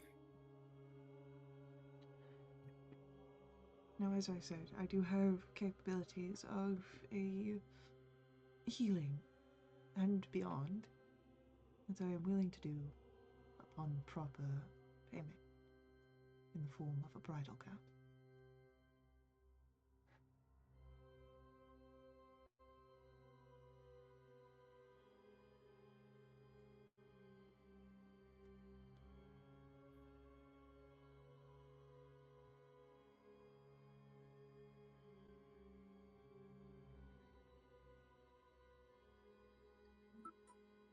He can try to find one for you.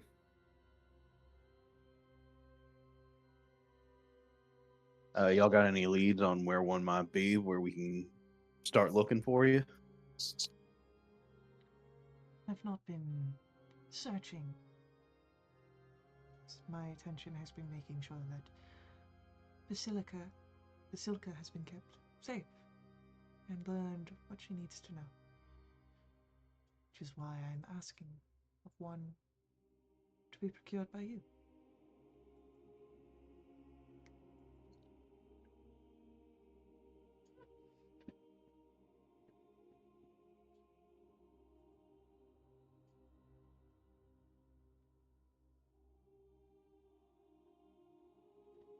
And when is there a certain?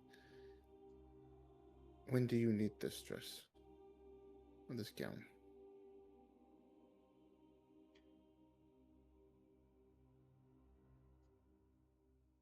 Before you do anything reckless is when I would need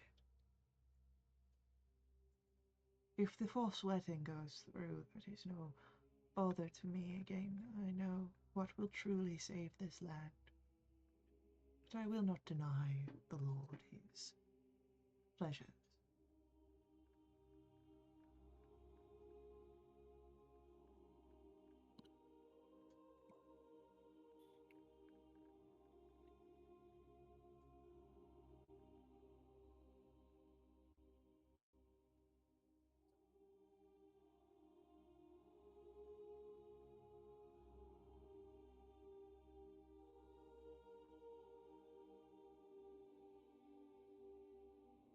If you're willing to help us, then we're willing to help you.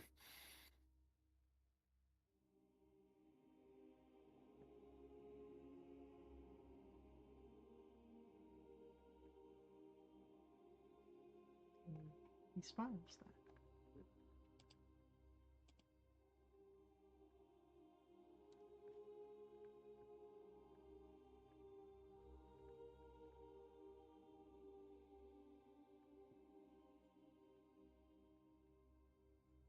Is there anything else you need from us? No, only the wedding gown. Is there anything that you need from me?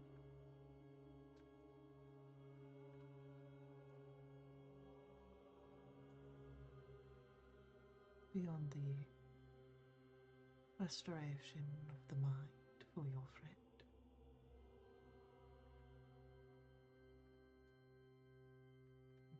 You need anything else?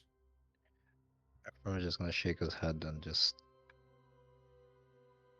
slowly, like, goes back to the door, just shake his head. Nope. Nothing else.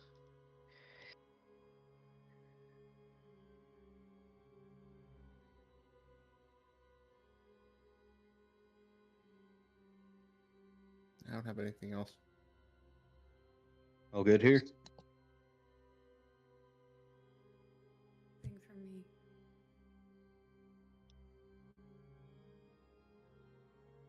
And thank you for your visit. Do give my best to the burgomaster and his wife. They are gracious.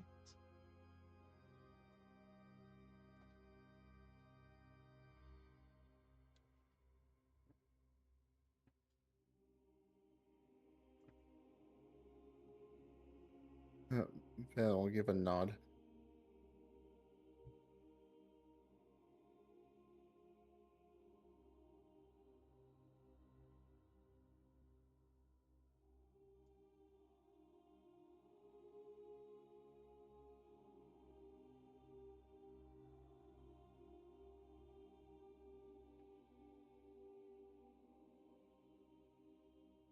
you are able then to leave the abbey.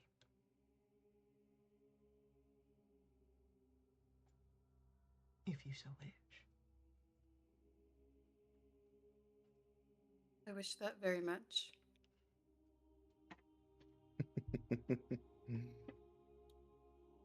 I have something. Jinx has something he wants to say to his companions once we're well out of earshot of this Yeah, ditto, place. ditto for Mm. Ephraim, I would say. He's just gonna make note of the doors and the positions of the sheds for himself. Just sketch out a quick little like map so he can come back if he needs to. And do we see? We don't see any of the other like humanoid chimera creatures as No. we head out, right? Nope. The two that had brought you in will walk you to the gates, open them, which squeak loudly, and let you out before taking up their posts in the little towers beside, once more guarding.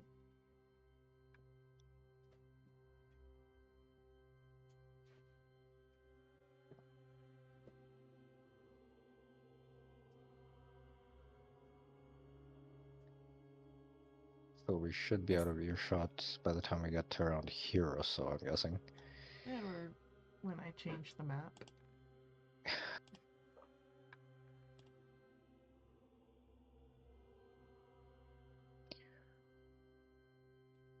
So yeah, you get out of earshot. Are they?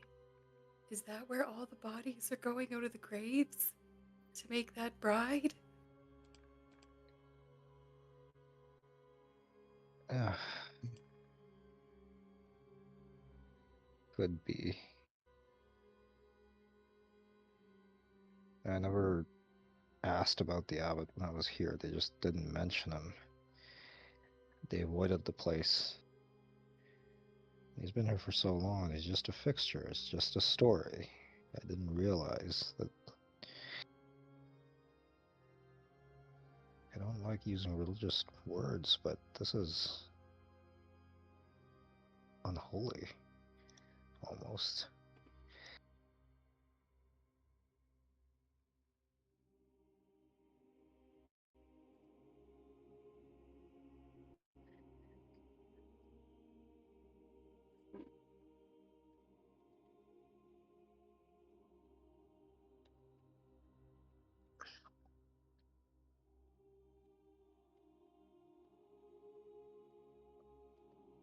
I have to ask Dimitri, and then I don't know if they have a.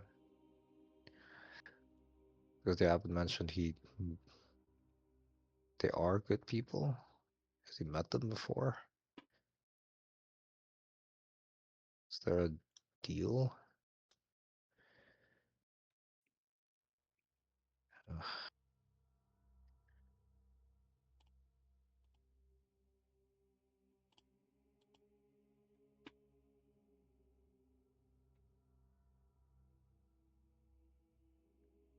Well, it is getting close to dinner time by the time that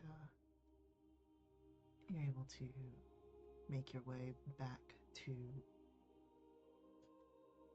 the bottom from the steep climb down. Would it make sense to go back to Dimitri's place? Because we did say would be. It'd be a reasonable time to return, yes.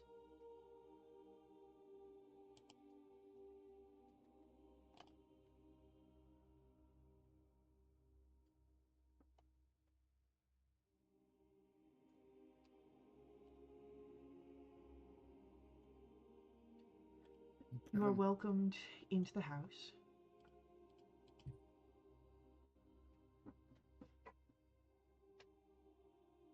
Who's feeling particularly lucky today?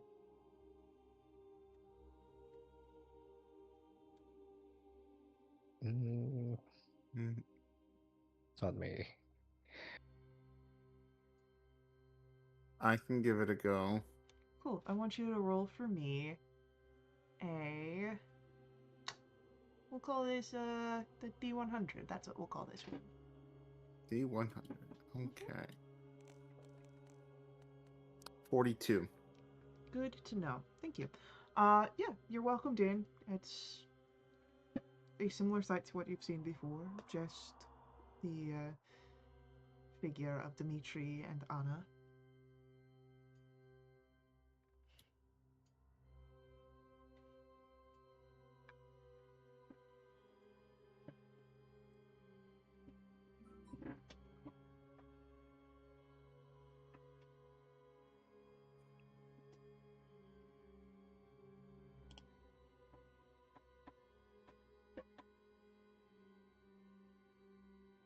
Dinner is a simple affair if you stay to partake. Mhm. Stew and bread. It's hearty though.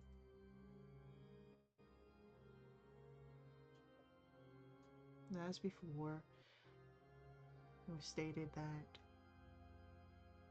the cellar is welcome for you all to use. It was a wine cellar at once, but it is now empty. Plenty of space to put up some bedrolls.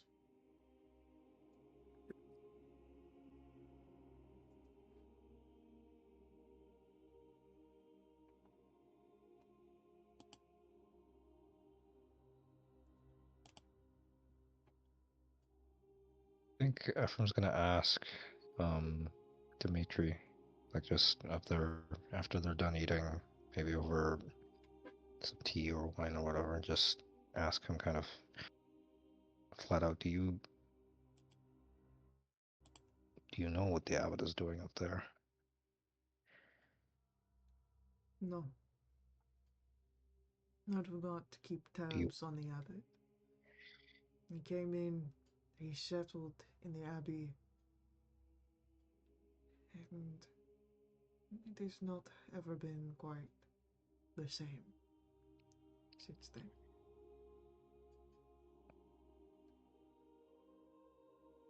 I tell you this because if I tell any of if word leaks out, there probably won't be received well by the rest of the folks, but the abbot is building a corpse bride for Strahd.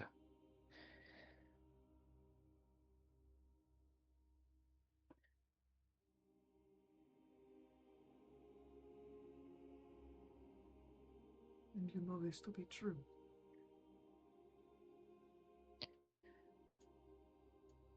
What I tell you, I saw with my own eyes. We all saw with our own eyes. A thing made of the dead. We were trying to cure our compatriot. So we left, and we'll bring him something he seeks, so our friend can be healed, but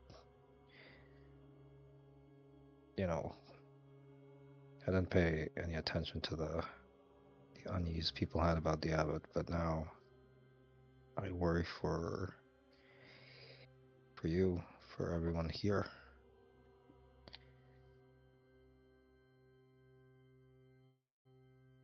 You believe this corpse that the abbot creates is one of danger.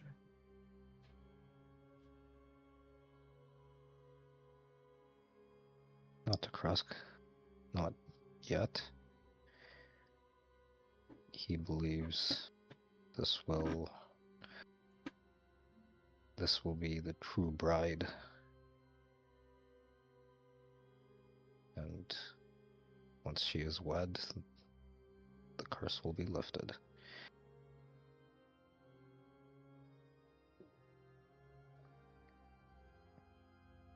All I know is what I saw. All I know is what we saw.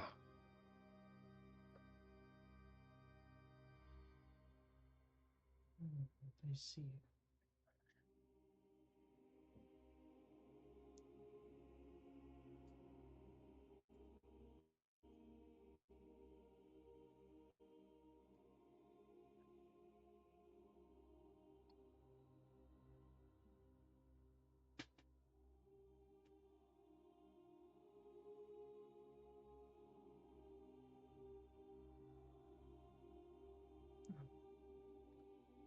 Thank you for bringing such attention to this matter. Everyone check if he's surprised by this news or if he kind of knew about it or Roll suspected of it. an insight check. 26. 26. There's no sign of previous knowledge, but there is a sort of disconnect. It seems that while concerning, this isn't something that Dimitri is concerning himself with. That makes sense.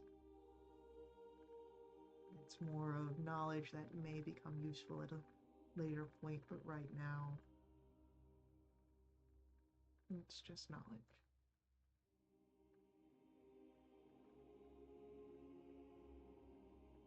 You are the burgomaster. You know how to take care of your people. We saw we'll keep to ourselves. I hope. It is not worth the widespread panic that might spread. Not of your own words, but the gossip that can come from people.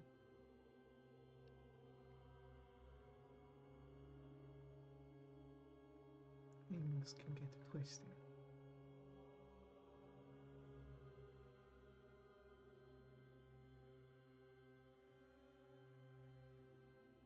He'll nod and take Dimitri's word. He will kind of tell, like, he heads back into the basement to get the rest of his bedrolls and that stuff ready. He will tell the party that, you know, I did tell Dimitri what we saw up there. Trusting him to do the right thing with this information.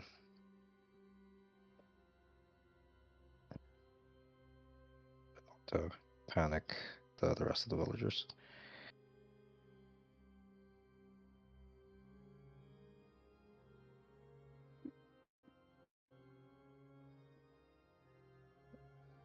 And gets ready for... You should know.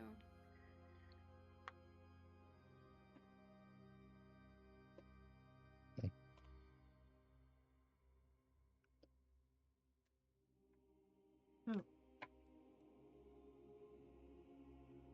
If I remember correctly, watches were promised at Ilya's graveside.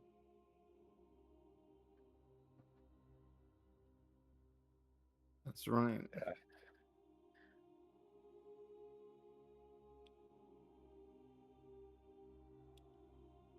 Who would like to be on first watch?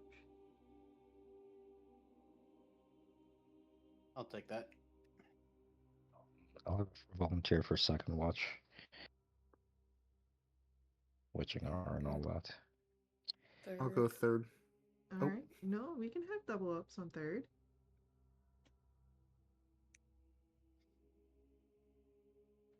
It just means that we'll see which NPCs go with Ephraim and Flat Top.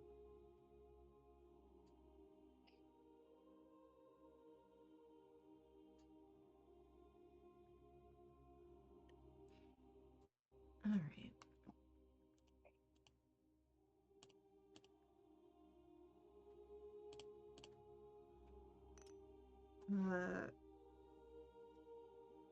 Flat Top gets Esmeralda. Cool. I get our sleepy wise friend. And you get our mage.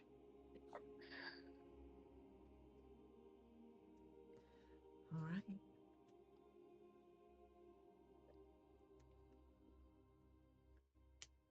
It is then Flat Top and Esmeralda at the side of young Ilya's grave as the gray skies begin to grow darker, disappearing into pitch. And we'll begin with perception rolls. Yeah. Perception.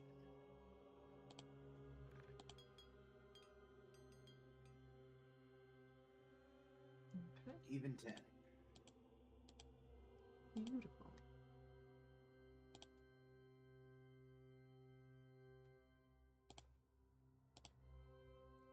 So,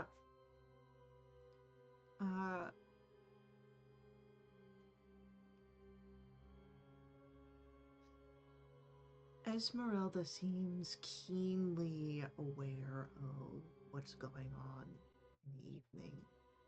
Her eyes pay attention to the abbey, where you can hear the sound of the bells ringing. And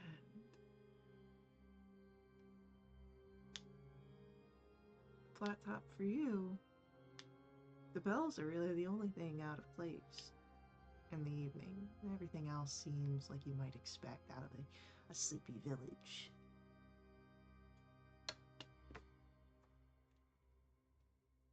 Yeah.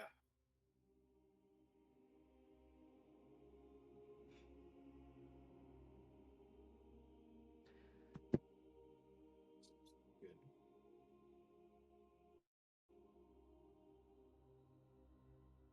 You seem adept, Esmeralda says as she looks over towards you, Flat Top. Right. Fighting beasts, monsters. Training of yours?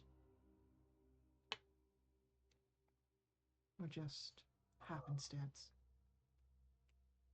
More happenstance than anything, but never hurts to tack it on with what I've learned. She nods. I understand that.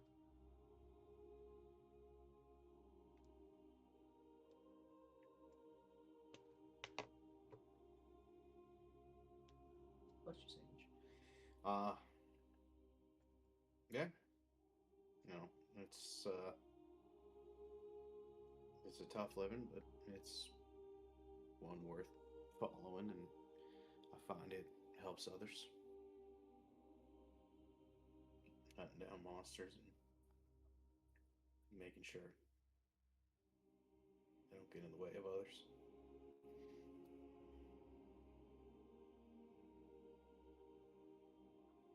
Yeah. Noble work. It's one way to put it, but I'll take it.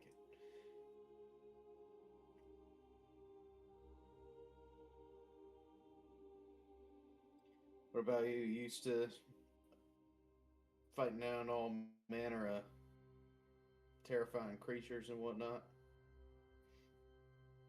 Mostly vampires. It's my specialty. It's always good to have a preferred target. Yeah. Just a lot of history with that particular monster.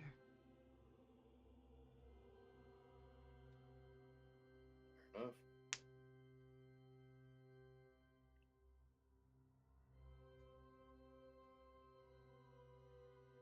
You want to share tips on various creatures and best ways we found to fight them, or could come in handy? And it's a good way to pass the time.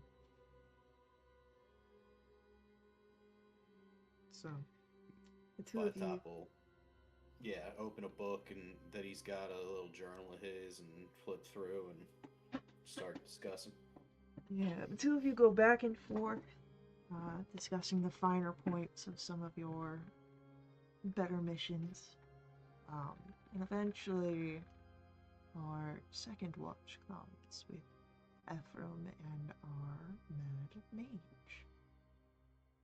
All right.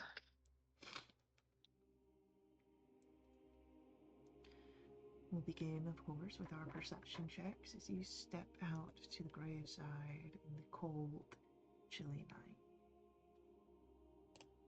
A 17. Beautiful. I should have expected this. Cool. All right. Great.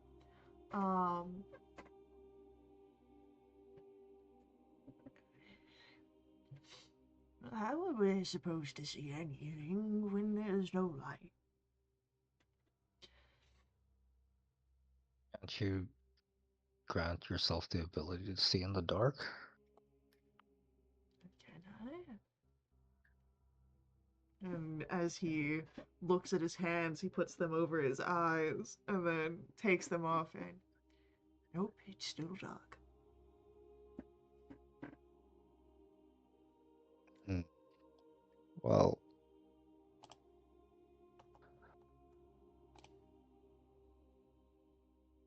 I could light a torch for you if you really need to. Well, I But don't I'll keep an eye out. I don't see myself being of such any use if I can't see. What say if a little beastie comes for the grave? I can't shoot what I can't see.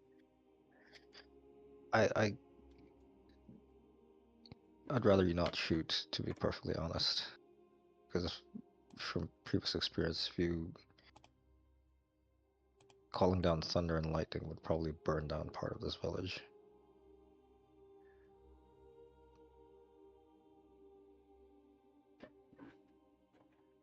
But I will give you a torch. He's gonna like reach into his backpack and then light up a torch and then hand it to him. You can hold on to this, or we can stick it in the ground I have a away from the grave, hand. I can hold on to it. as you like. As long as you're holding on to that, you're not casting fireball or lightning or whatever spells you have in your repository.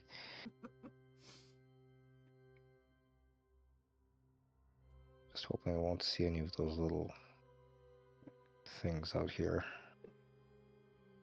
Pilfering graves. Were they with us when we went up into the abbey? No. No. When you went to the North Wing, it was just the abbot that brought you in. The other two were waiting outside.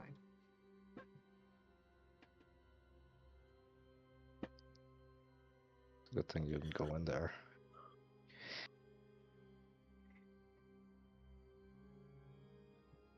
Why did it smell bad? No, he had the...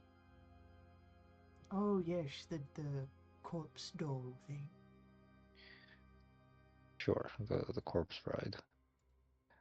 But you know, he spoke like someone who had the conviction of his methods being rational and perfect.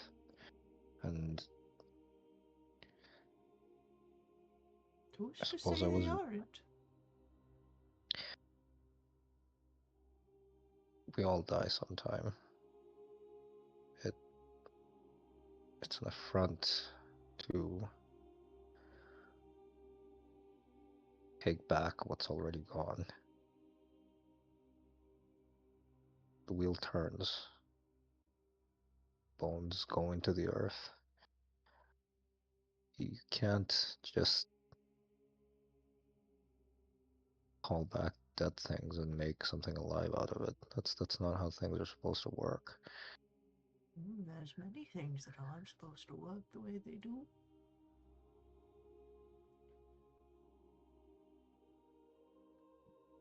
And many things that don't work that should be.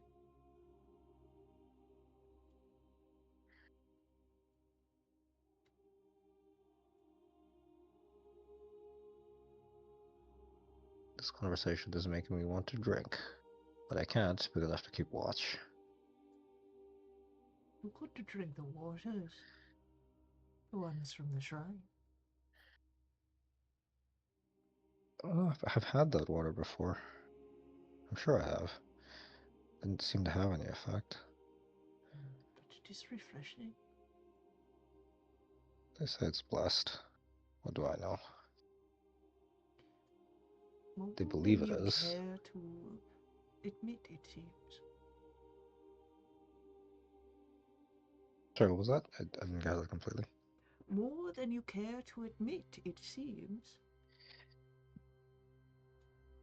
Well, maybe you have a point. It is okay to not share all of your thoughts. I don't share all of mine. Are you sure? Yes, I'll speak when asked, but there are things that I keep to myself. And he'll lean in. Like the fact I found an extra sock.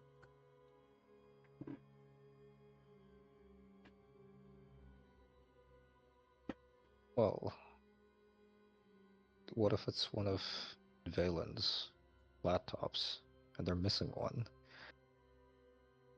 Finders keeper, possession and laws and whatnot.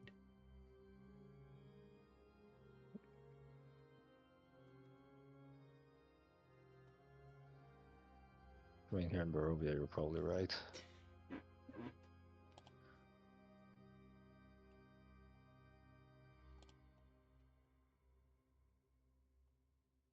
Beyond this, there is not much else that comes from a conversation with the Mad Mage. But a watch goes by without issue. And our third watch comes with Valen and Jinx. We'll begin Yeah. with perception rolls.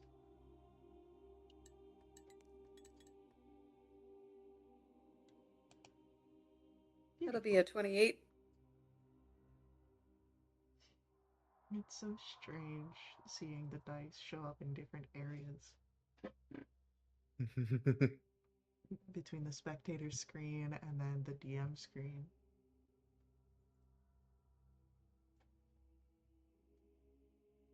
Alright, so it is still cold and dark when your watch at Ilya's graveside begins.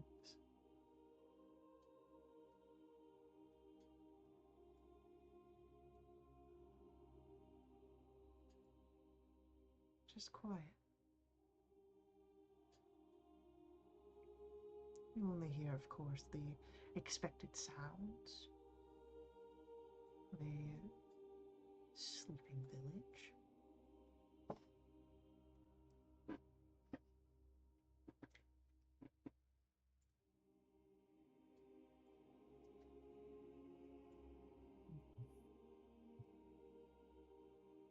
What did you think about what we saw up there? Jinx will point towards the Abbey.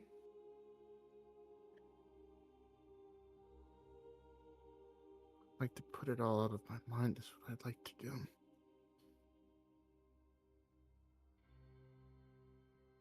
Just wonder how long the abbot's been doing it.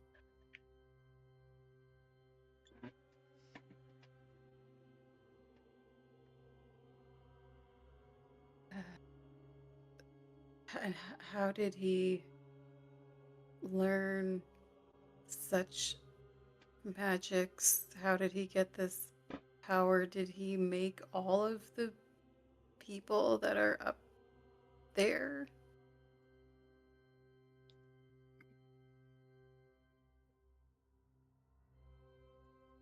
Your guess is as good as mine. Were they townsfolk that he experimented on? Are they all dead and stitched together? Like, I don't. It bothers me. It bothers me too. Are they in pain? Is that why they're all screaming? Because they're not supposed to be an amalgamation of parts?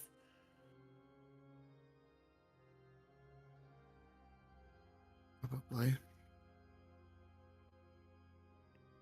What a miserable existence.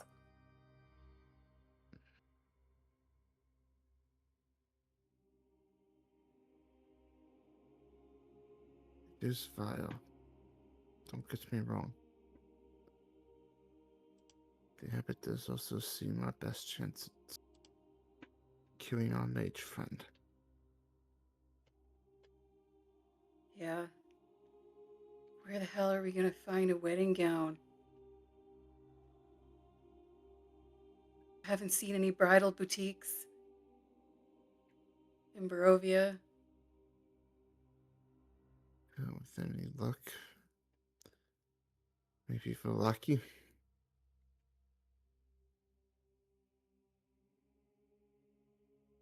How are we gonna get back in here to give it to him? It was hard enough to get past the guards, but this time. We'll have to talk to the Baron, more than likely.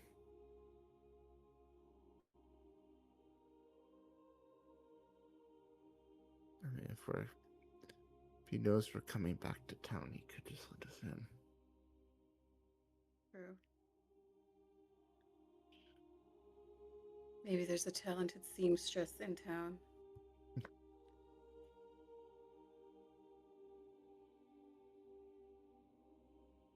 You know, there is at least one good thing that came out of today.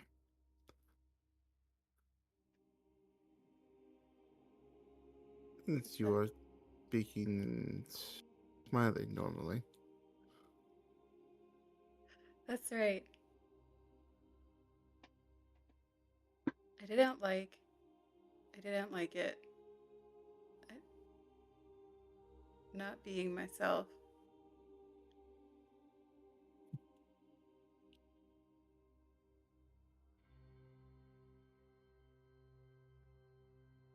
At least it's one less thing to worry about. Yeah. One less thing, but 3 new ones popped up in its absence. Seems to be the tale of this land.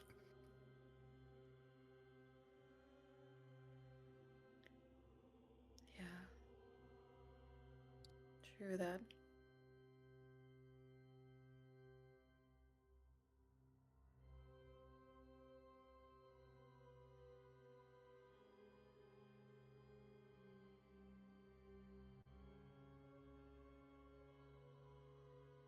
As your watch passes,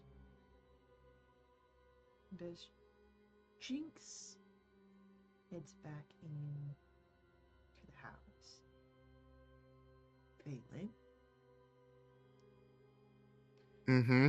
you hear a voice. My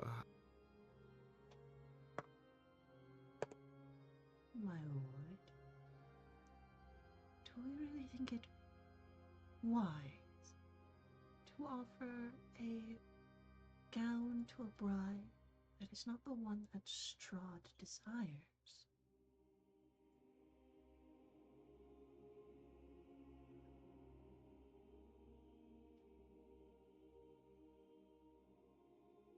Sounds like Strahd has the woman he desires. He does. So why help a bride that is not the one he has chosen?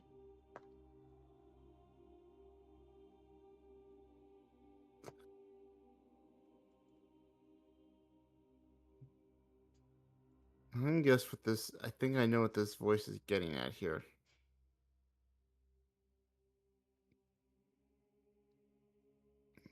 Are you suggesting that instead of giving the gown to the abbot, we give it to the count?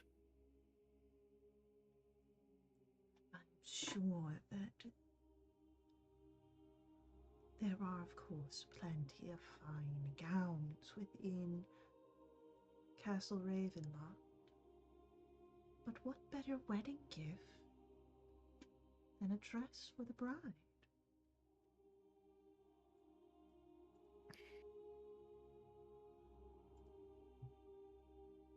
One that wouldn't, of course, turn your companions against you. That would be not advantageous in our current standings.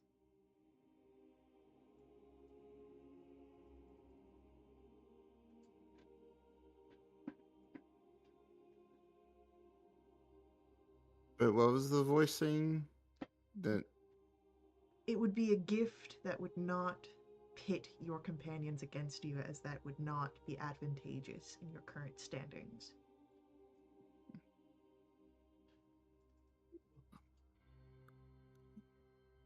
we don't give the gown to the abbot, then our friend doesn't get cured. He seemed capable enough. His mind entirely his own.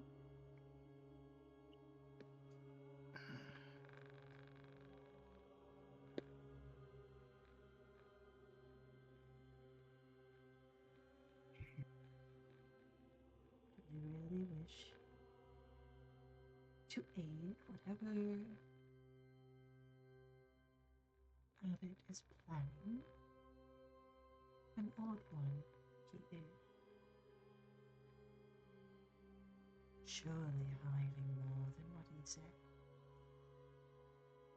Can we really trust him?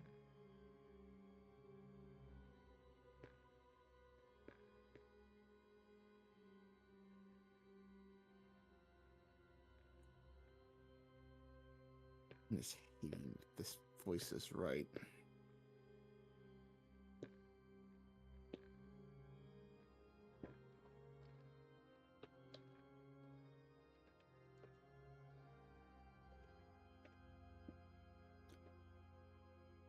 I will let you think upon it, my lord.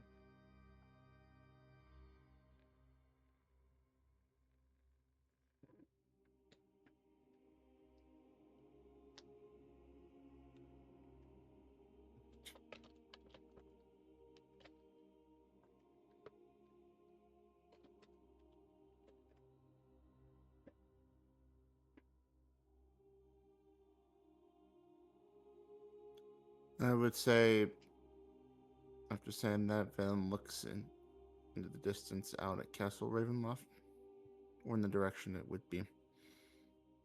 Ever eastward. Yep.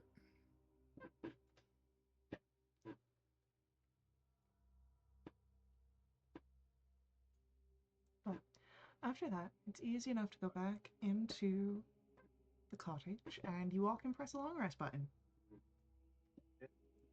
Woohoo! Now there's 20 days. 20 days. That's like 4 weeks. That's whatever.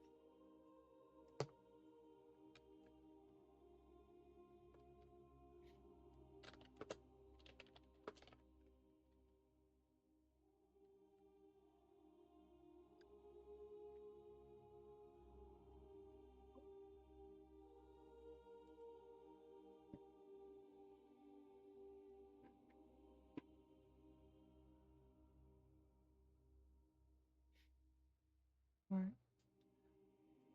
With 20 days before a wedding, and with the ask of a bridal gown here for the abbot,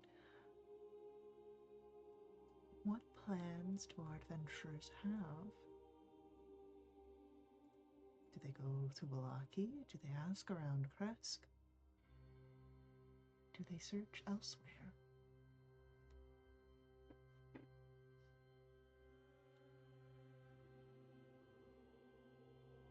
Can I make like a roll of some kind to see if I saw a place somewhere along our travels that might even remotely carry fancy dresses of some kind? Roll for me history. I mean, someone's got it.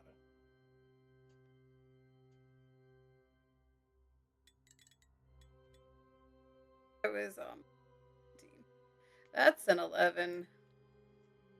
Nothing quite striking your memory. There's plenty of shops that you've passed. Maybe one of them includes, a bit of tailoring or dressmaking.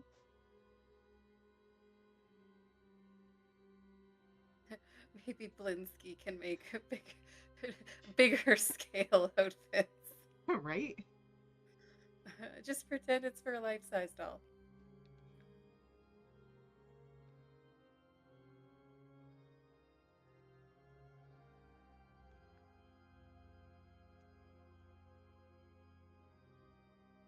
I mean, there's only one way to find out. You can go and ask. Would it be sit to the group, since it's a little bit challenging to get into this village? Would it be prudent of us to check around here first on the off chance we can find something locally? Hurt. But this is they're a small village. So I don't know if they have a dedicated seamstress or tailor. You can ask around. Maybe someone has one. It was their mother's wedding gown, but they have no children. So maybe they'll part with, I don't know. It is as you are discussing these plans that you hear a very urgent sort of knocking on the door, almost banging. And Anna is the first to get there. And you see a very sort of sweaty figure. I came as fast as I can. A birth! It is happening! Please, you must come!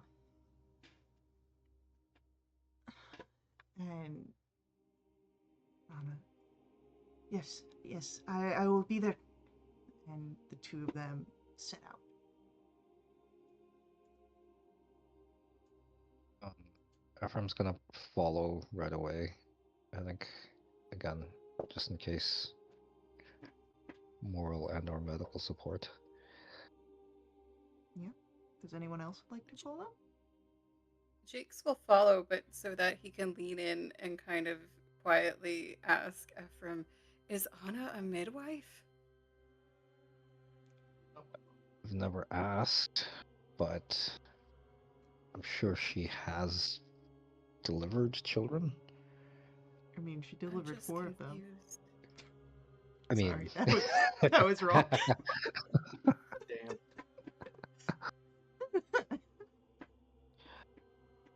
I mean, she is the Too burgomaster's soon. wife, but yeah, again, that too. All right. Following, there is a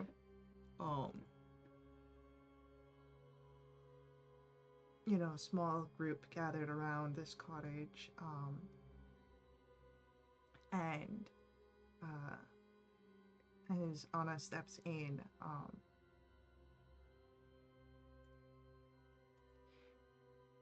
you can, join with the small crowd around, waiting for news of what's going on.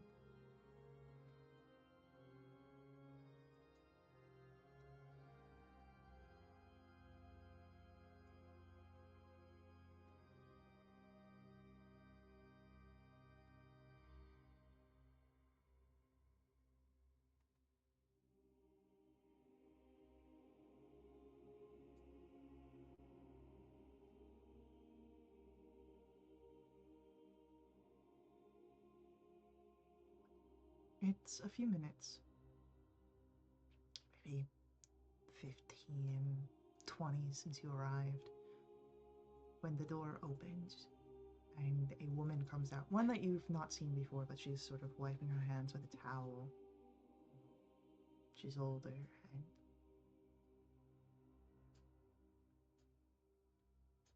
the baby is healthy. A boy. Mother has survived as well.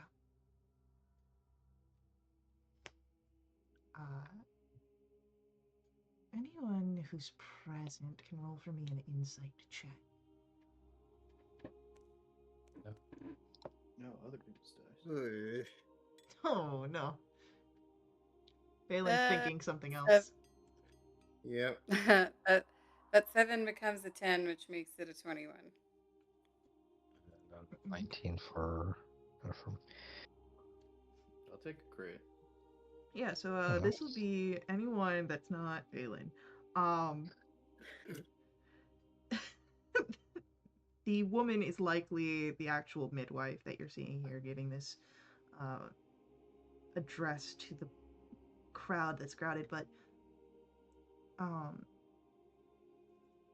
she seems, as she's giving this should be joyous news, disturbed.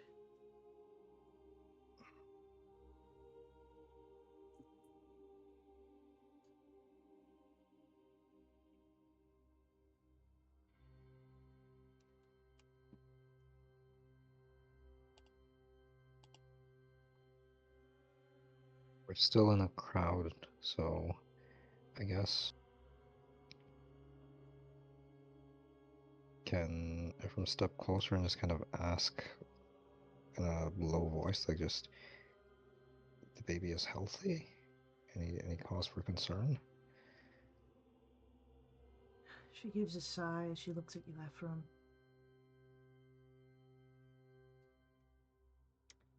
Healthy, yes. But the child has no soul.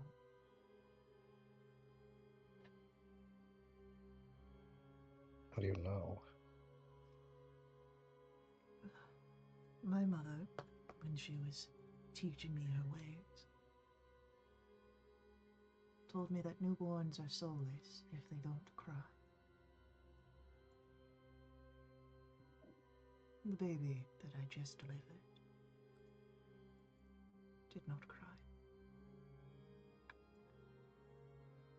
But he is healthy. Florar's eyes. They were still closed. Still that of a newborn. He breathes. Breathes. Aye. Cheeks flush with new life, but no tears.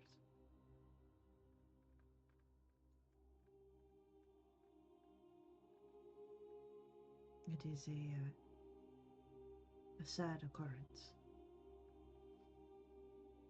Many One other that babies have been born similar almost in past all years.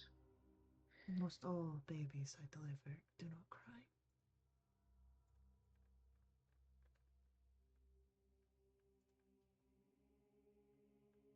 It is easier to tell you the ones that do.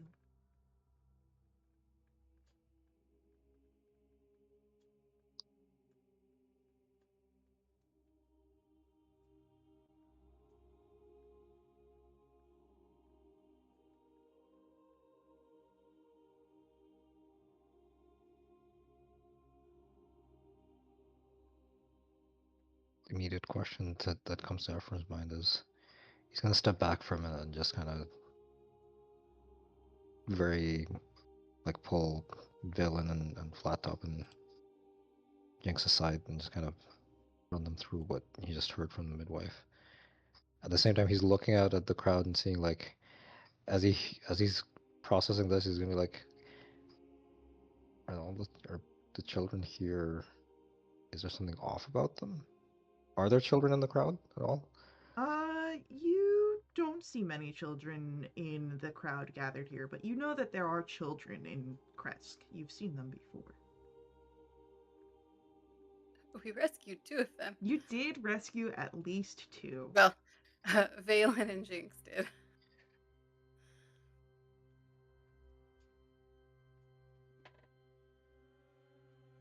No, just like Where he's do thinking back souls to like, come from? yeah,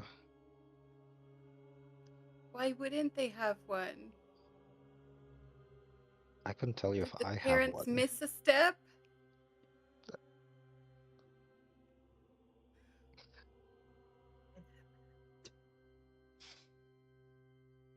It's a great question. I didn't know that was the thing you had to worry about. I'm developing new phobias. First the spine, now the soul. What else can be missing?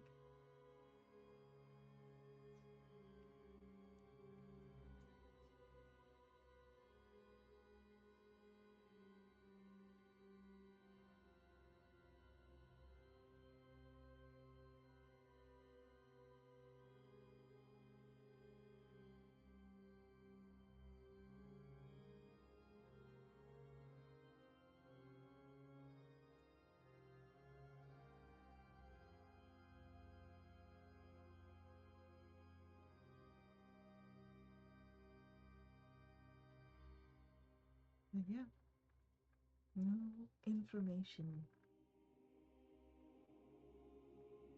whether or not I believe the wives' tale, the midwives' tale, is of course up to you.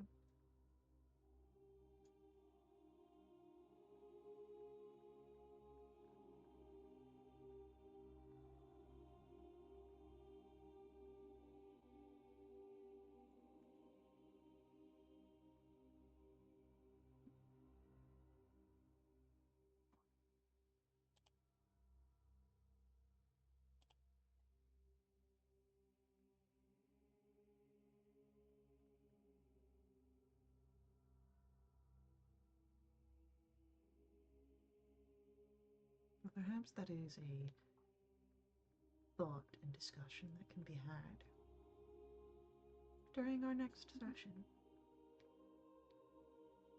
Something to worry about